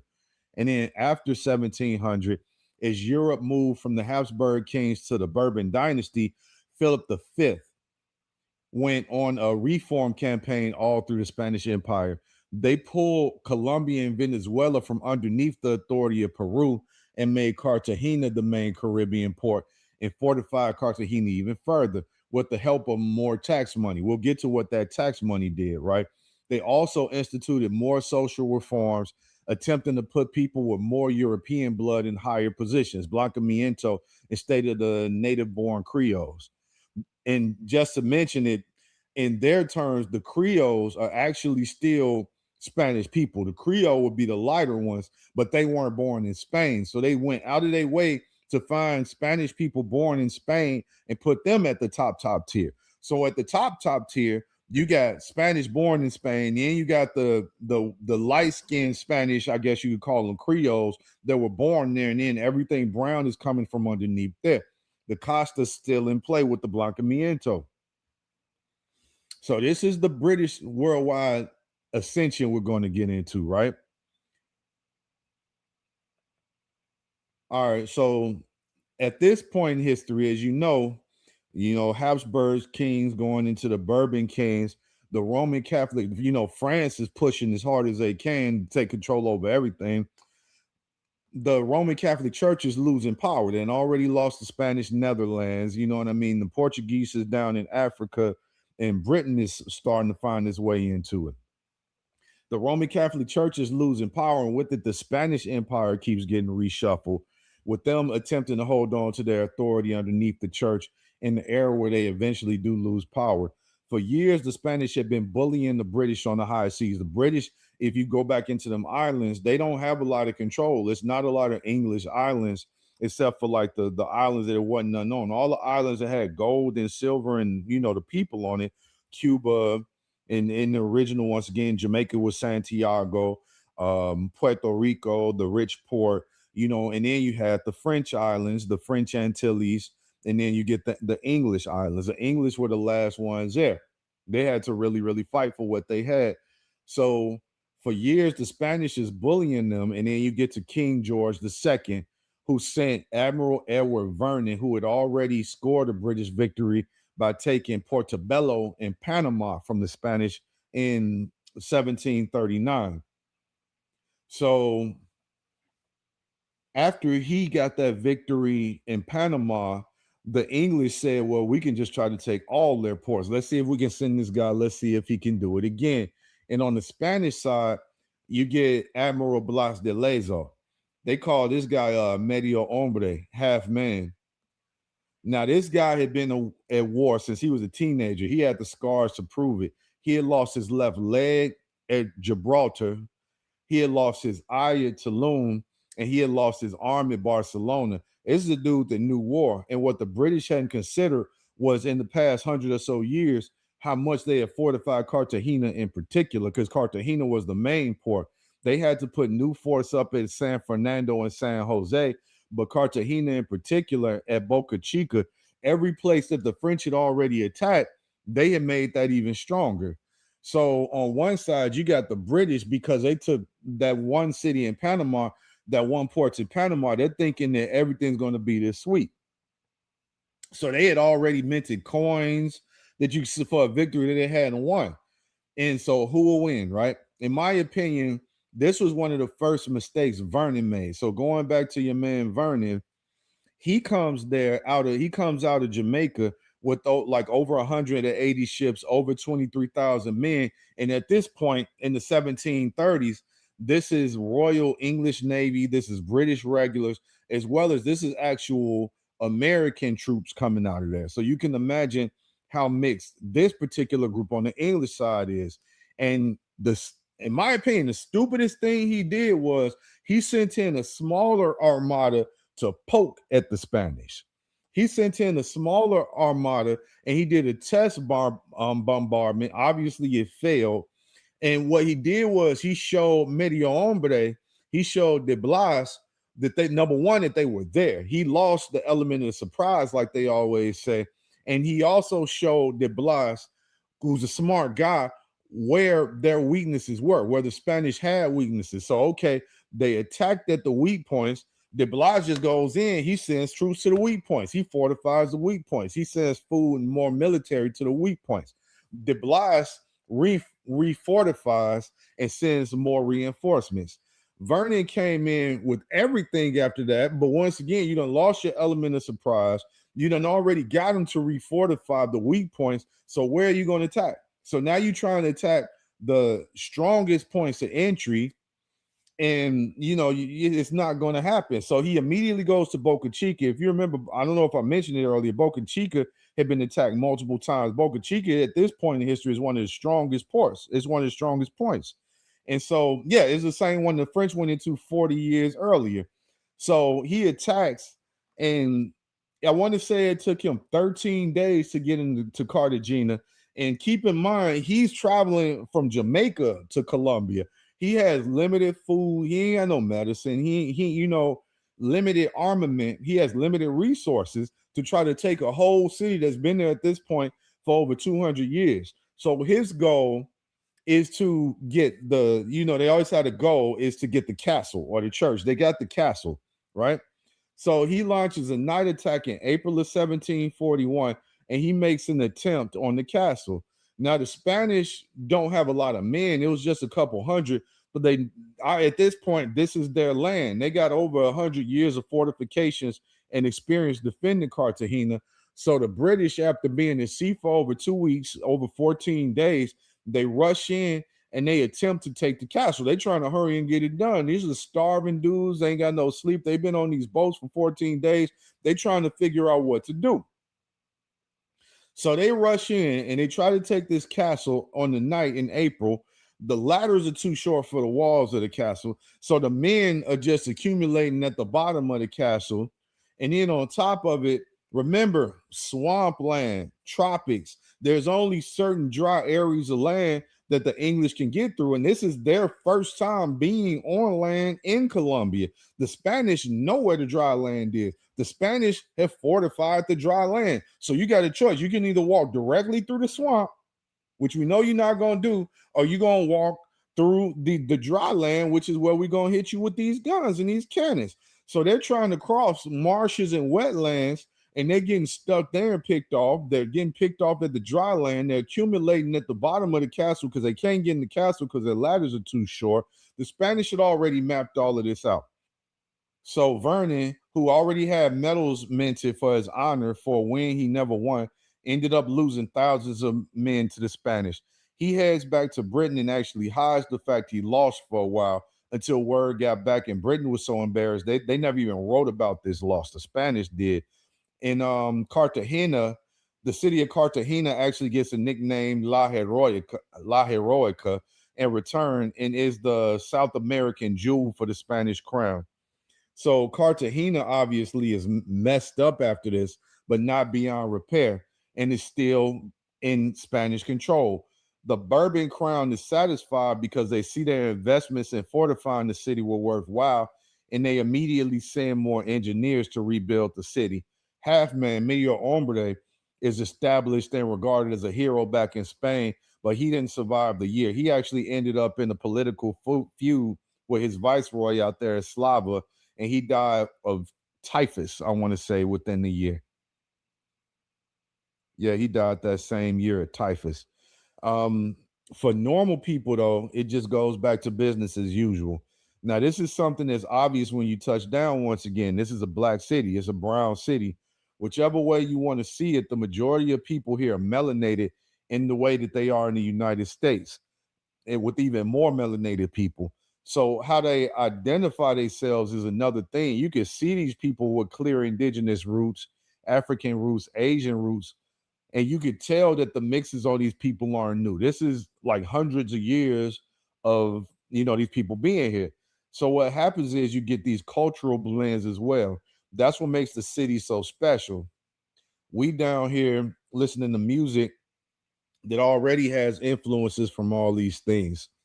The bongos, you got guitars, the piano riffs, really sound like the music out of Cuba, with people ranging from looking like Beyonce to Kelly Price. They all have a story from the indigenous people who started the work and had to assimilate in the Spanish culture or ended up on the reservations. So yeah, Colombia has reservations too. To the Africans who continued the work and had the same choice. You either had to go out there, you had to handle the land on your own, or you had to assimilate into the city. You had to assimilate into Spanish culture. So, that's what we'll get into next, which is the story of San Basilio de Palenque. Now, out of respect for the fact that first to suffer colonization under Heredia and all who came after were the villages that were there first, we have to start with what happened with the Calamari, what happened to the Sinu, what happened to the Indians that were there. Now, I'm going to have to apologize for these few sides because I wanted to show you the original documents. If you read this document, it's from 1558. The handwritten one is actually right behind it, and the typed is right there. And the translation is what I put on top. You see how they're blaming black people and treating Indians and black people the same. And if you look at the terms they're using, the Ladino Indian is basically an Indian who speaks Spanish, which became our Latino. And just like up here, everything that wasn't pale is treated poorly. It's the same story. And then you got prisoners of war. That's a natural part of history. If you go back in history, you can definitely find the involuntary servitude in most of the Incan Empire, which was the southernmost part of Colombia historically. So when the Spanish were in Peru, they were buying these what the Incans call Yanavanas and shipping them around as well. So it would make sense that the first rebellions you get will be the Indians of Cartagena. And of note, you have the Payas who have been fighting off the entire time to keep their sovereignty in Colombia. Best way for them has always really just been to stay in the highlands, to stay out of reach. They stay in the mountains, they stay in the Andean region and in the cold areas in the Andes. So not only do they have to deal with government discrimination, but they also get attacked by the rebels and the guerrilla groups. They're trying to take their land too and recruit their children into the guerrilla groups. This is an active issue. Then you have the Muso, the Emerald people, with the Payas and Nasa. The Payas, by the way, one of the other names of the Payas is Nasa. The big thing that they say is they have the strategic mountain corridor. They have the land, they have the transport land, but they also have the cocoa. Now, the Muso are literally the Emerald people. This is who had the emeralds. They've been fighting to protect their territory this entire time, and still, even now, they're stealing and dumping on their land. They're stealing emeralds and they're dumping their trash and everything on Muso land. Now, these definitively are warriors, and these are the people that ruled their land before and had their own civilization. After the Spanish got there, they've just been fighting for it ever since. And going directly into Cartagena, you now have the Muisca and the Xenu who had the lowlands and the gold corridor. These are the people the myth of El Dorado emulate. However, you got to keep in mind, in fact, El Dorado was not a city. El Dorado was a ruler. He was a king. It was the Xenu that Heredia first fought upon land in the 1530s. Just to close that section out, if you travel south, that's where you get the huge silver mines and what is Peru and Bolivia. And the point is all these areas were previously occupied, and the people are either still fighting or have assimilated into the larger Spanish culture. That's your choice. Assimilate or, fight us all the time. Then you have the African resistance. This is the one everyone knows about because it ends up being the important cultural enclave in the city. The one thing you cannot allow yourself to forget is this thing didn't even start over here. It didn't even start in America. It started with the vendetta between the Moors and the Catholics in Spain. Hold on. All right. So this thing started with the vendetta between the Moors and the Catholics in Spain. So behind that, we get these papal bulls drafted that they're using to justify them far and wide abusing human rights for the sake of human subjugation and enrichment of the Reyes Catolitos, the Catholic kings. That started with the Dum Diversas, authorized in Portugal, who was already free of Moorish rule, to wage war and enslave Saracens and pagans. And they expanded that in 1455 with the Romanus Pontifex, giving the Portuguese exclusive rights to West Africa, which is important here. Then after the Alhambra Decree, 1492, In 1493, you get Spain that has rights to the land west of Cape Verde, the Americas. So to stop the Portuguese and the Spanish from attacking each other, they divided them. The dividing line is Cape Verde, right? And the only access Spain had to Africans was through Portugal, through the Portuguese. So with that being said, why would they go out of their way to import a workforce when they already have Indians? I mean, it's granted the Indians are running away, they're dying, they're fighting, but you have little interesting points in there that give you a hint of what was happening politically at the time. Like your man Bartolomeo de las Casas, who we all talk about for writing in favor of the Indians, a short account of the destruction of the West Indies. But he actually mentioned, he said to just bring Negro slaves from Spain to Africa. He's like, why do we have to use these poor Indians? Why don't we bring Negroes from over where we're from? So with the political climate being against Indian slavery, it actually ended up supporting colonization and slavery in other places like Africa. It's a self-eating system. It's Ouroboros. So in the beginning, post-Reconquista, when the Spanish first got themselves out of Moorish rule, as soon as Granada fell, they immediately started subjugating Indians in the Caribbean and beyond. Anybody could be taken. So it started more with the Spanish view of what was not the prototypical Christian. If you were Spanish and Christian, you could still be enslaved if you weren't the prototypical Christian. Post Alhambra decree, post Dum Diversas, if you were Christian, but maybe not Christian enough or too dark skinned, like a Morisco, respected Jew or Muslim, you might lose your rights and be enslaved. If you did not look like a prototypical Christian, if they didn't believe you were a prototypical Christian in Spain, they could take you and enslave you, and they could take your rights and your land. All they had to do was draft the proper paperwork with you. That's what these asientos were. They were drafted and delivered hundreds, if not thousands of these. There are multiple asientos. This one in particular was for a black girl that had already been branded on the left chest with the Asiento company's mark and the left side with the Spanish royal mark. I've read these that had return policies, insurance. The one after the Tuscarora one in the States actually was to send Carolina Indians to Spain. And note, they're not calling them Africans. They're calling them blacks. They're calling them Negroes. So this ain't Africa specific, right? And I thought about it, and I figured y'all might not believe me, so you might want to see it for yourself. This is out of the Asiento from after the Tuscarora War. And if you read this in here, this is the specific one, 1713 post-Tuscarora War. If you read the Spanish, you see how it calls them Negros, Pieces de Indias. That's black Indians. You see what we're saying here. So on some of them, you will see them talking about Negroes coming out of Africa. But in particular, once again, not to get too far out of context, the ones coming out of the Carolinas were actually talking about taking Indians from the Carolinas into Spain. So once again, Spain is a hub. They're coming, the Indians from North America going into Spain, the Indians from South America and in the Caribbean going into Spain. Everything, the Portuguese traders and the Spanish bringing the Africans, everything is going up into Spain and it's being redistributed out. So, you know, there you go. Negros, Pieces de Indias. If you hadn't seen that in my other video, there you go. That's the American Indian that they shipped to Spain. And when I saw that a couple years ago, I didn't believe it. So I keep that one on post. So back to where I was, the Asiento was the agreement between two parties, sometimes nations, sometimes individuals, sometimes groups of slaves.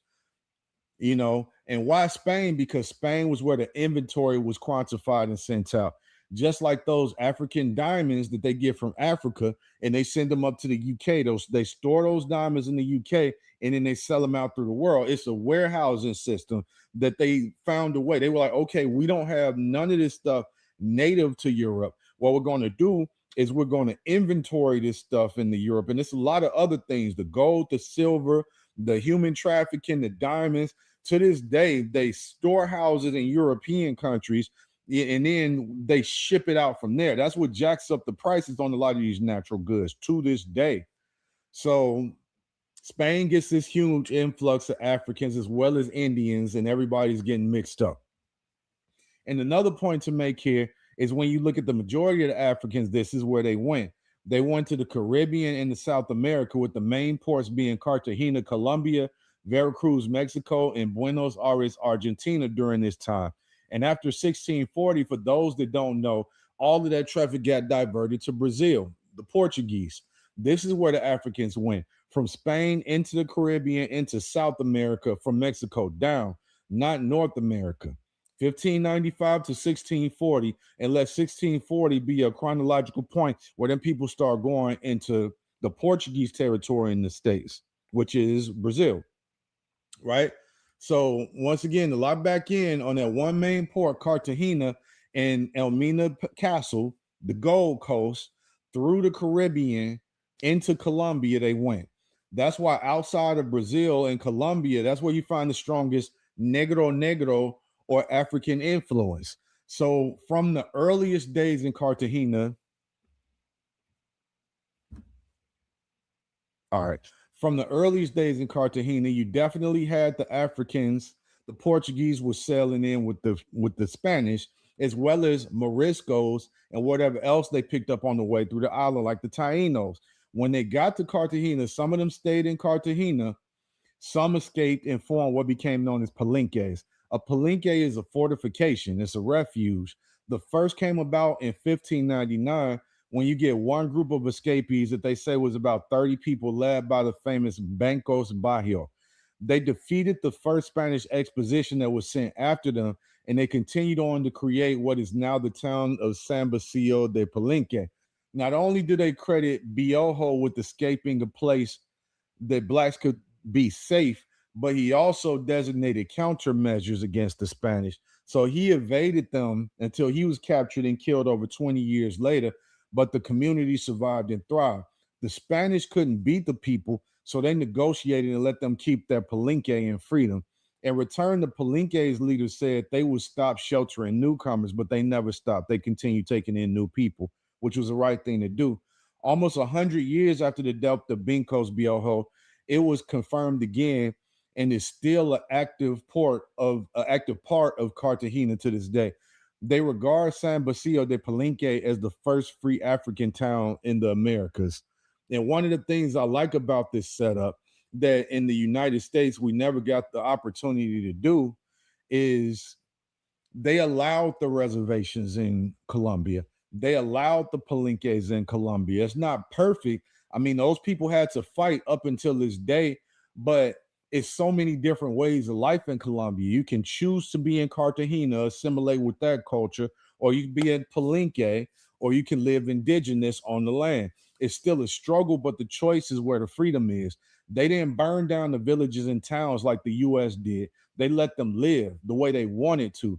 Like the UNESCO, the United Nations, actually acknowledges them as their own culture. They don't have to deal with trying to talk white. They have their own sovereignty in the Palenque and in their land. As far as I know, they ain't paying no property taxes over there.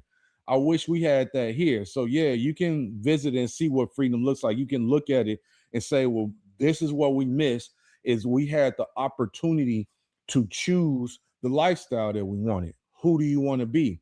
And obviously these communities share. You got the communities of Africans that are finding their way among the Indians, and the Indians finding their way among the Africans. And then you got documented by the presence of mulattoes, zombos, and lobos on the censuses of the era.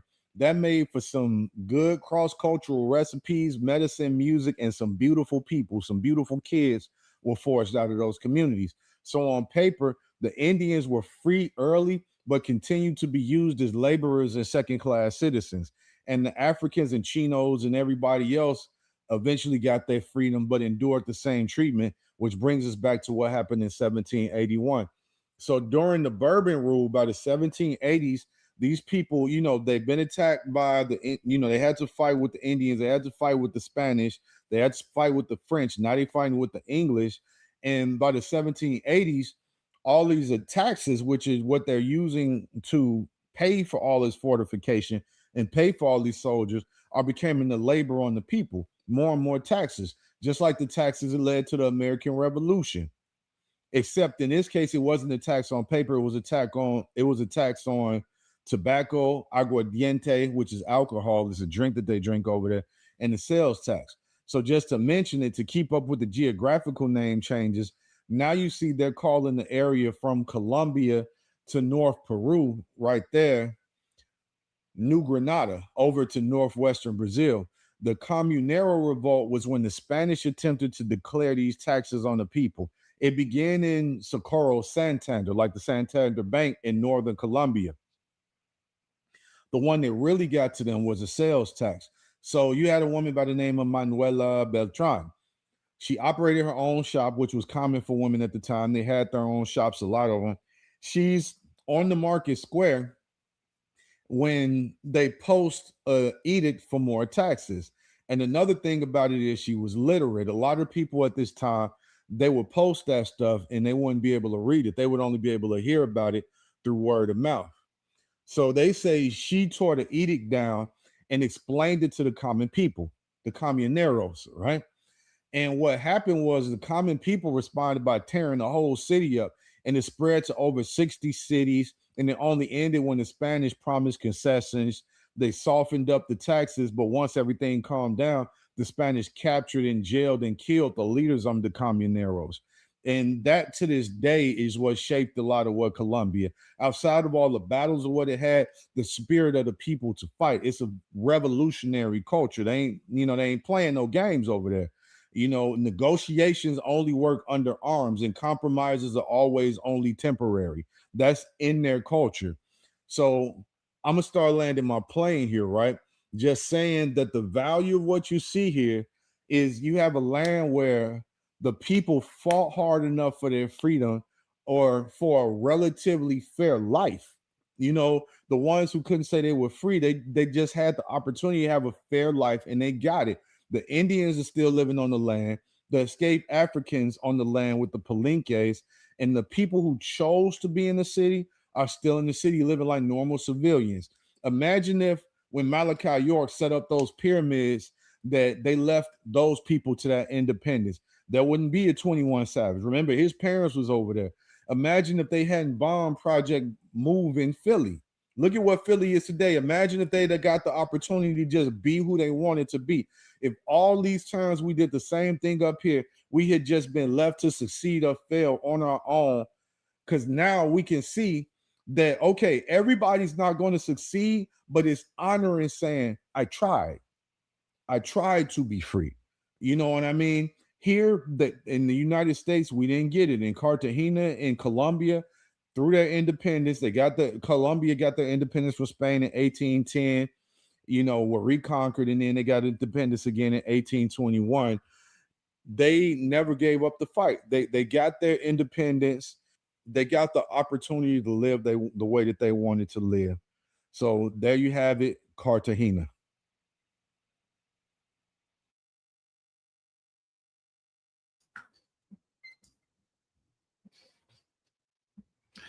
Hey, that was some good work right there, man. Thanks, fam. Appreciate it. That was some good work. I say the people out there enjoyed it too, man. What you got to say? What you got to say about? I know you got to get to work. Yeah, you can close us out.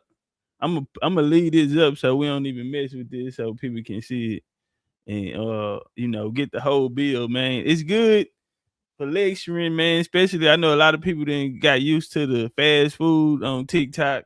You don't even digest it. It's just something to do at the time and get the hours passed.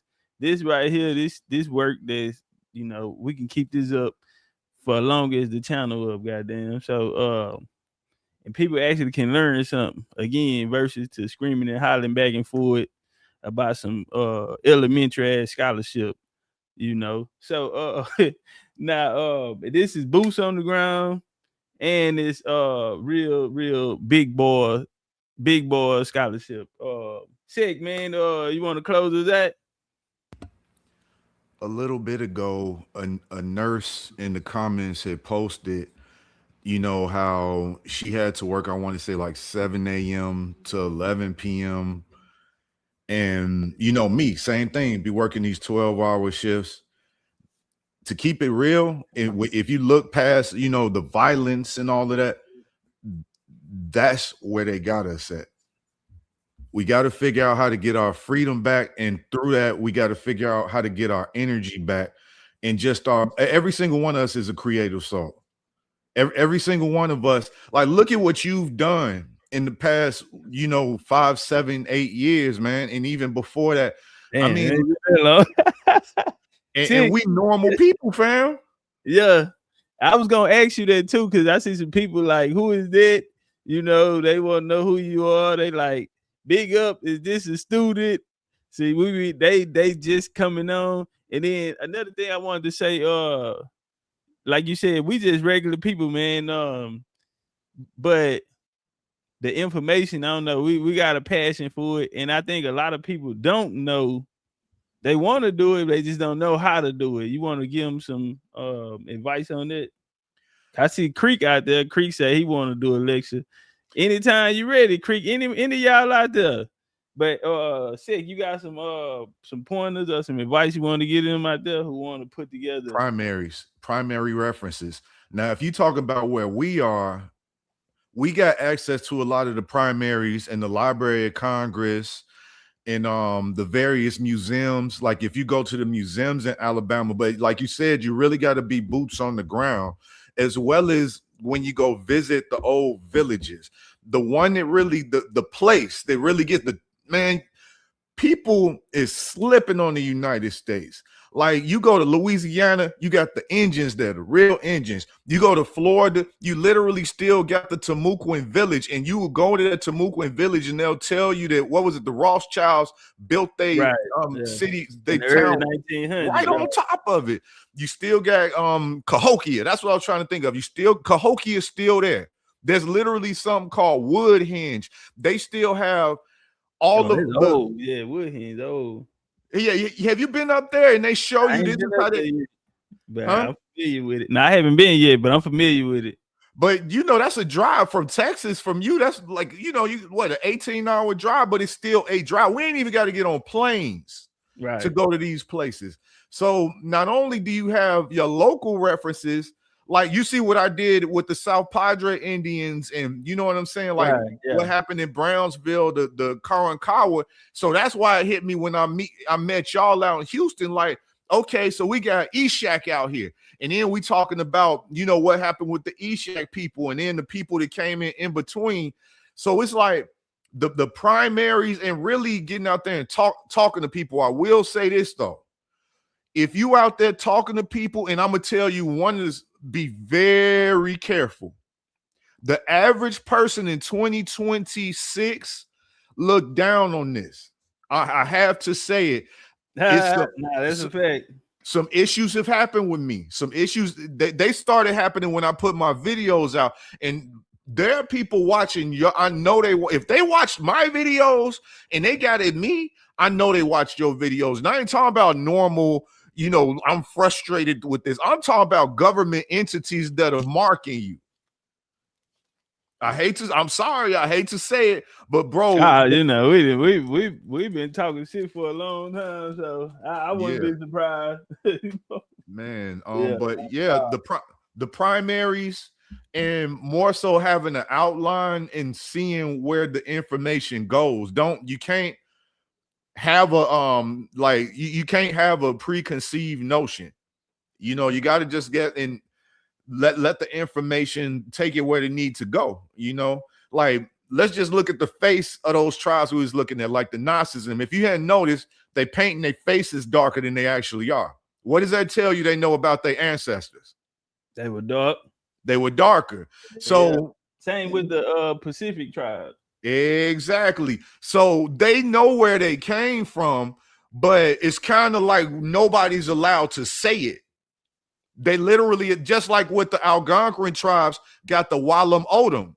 They have a book that shows where they come from, but the Smithsonian Institute went in there and said, oh, well, this can't be true. Right. There you go. And so they like, well, if the white man said it ain't true, it must not be true. But it's like the Walam Odom. You can go purchase one on Amazon right now. There you go. You understand what I'm like? It's still there. Free too. If you know how to find books online, you can actually get it free. Yep, you're absolutely right. Free as day. Free as PDF files. So yeah, the primaries is where you really find it, and then you will find images and pictures. And then like with the Algonquin and Iroquois, because they were up there by Canada dealing with the French, you got to go up that way. Obviously with Colombia, I would have had to go to Bogota to get more information. You know what I mean? I would have had to go to Spain to get more information. And even over there with Florida, the Carolinas, and Virginia, people sleep on that. And that's what makes it hard for people that live in the 13 colonies and New Yorkers and up that way, is because if you only deal with information on the English side, matter of fact, the Dutch, that's where I slipped at one point. Because if you look at what the Dutch did in Suriname, the Dutch, South America, the Dutch were taking Indians out of South America. I want to say at the same time, if not before the Spanish. And where were the Dutch taking them Surinamese people? They were bringing them into New York. So you got people that, what were they calling it, New Dutchland or whatever? I don't even remember. But Netherlands. Yeah, the New Netherlands. So literally, who have you heard talk about that? Nobody. That's New York. You know what I'm saying? So you got King George. When King George came in, he like the first king to visit New York, but that's after they changed the name though. But yeah, it's a lot of pointers that bring you there. Even when King Charles II was in office, he was in New York when he signed one of the treaties. So but it'll come up on the New Netherlands though. But yeah, so you got to look at the Dutch, you got to look at the Spanish. The Dutch, gave it all over the British, and they said it wasn't a shot fired. But if people know the history, then they were family. They were family members, all of the royal families at that time. So yeah, that's why they didn't fire a shot, because that was his kinfolk now. Yep.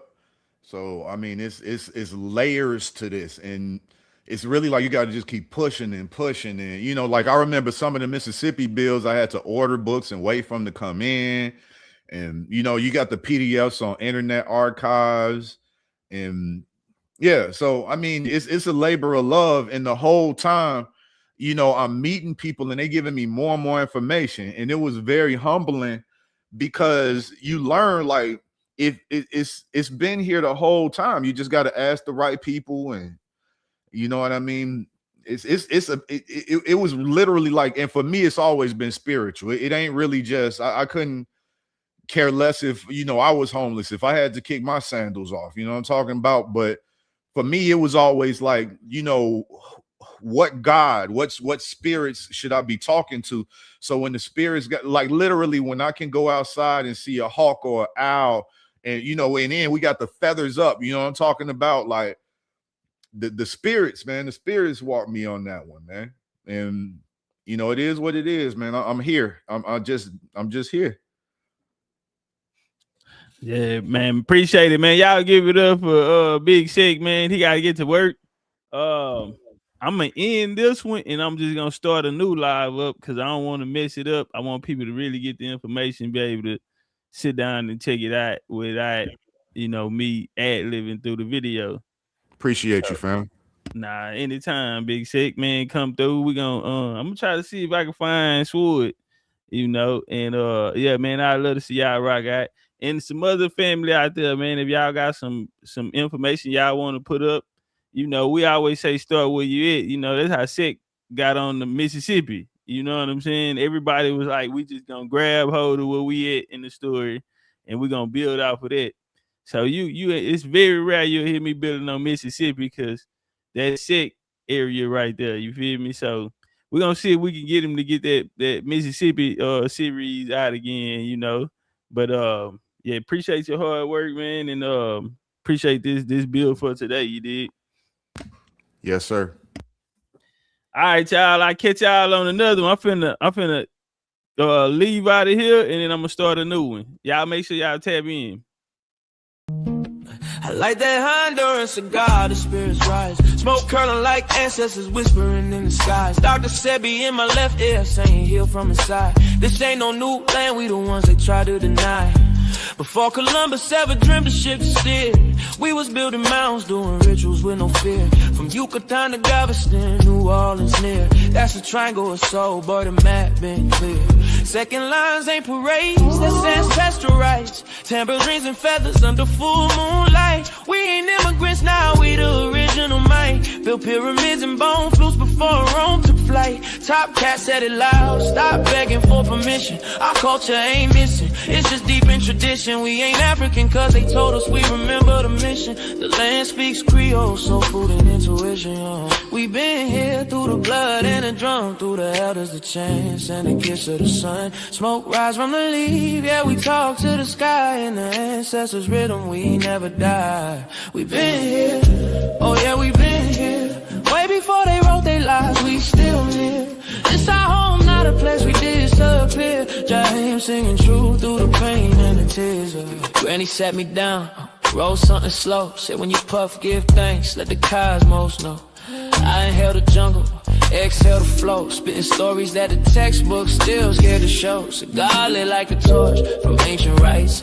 Aromas like prayers to the Orishas at night. New Orleans ain't a tortoise tale, it's black divine. Where the jazz horns been time and the spirits align.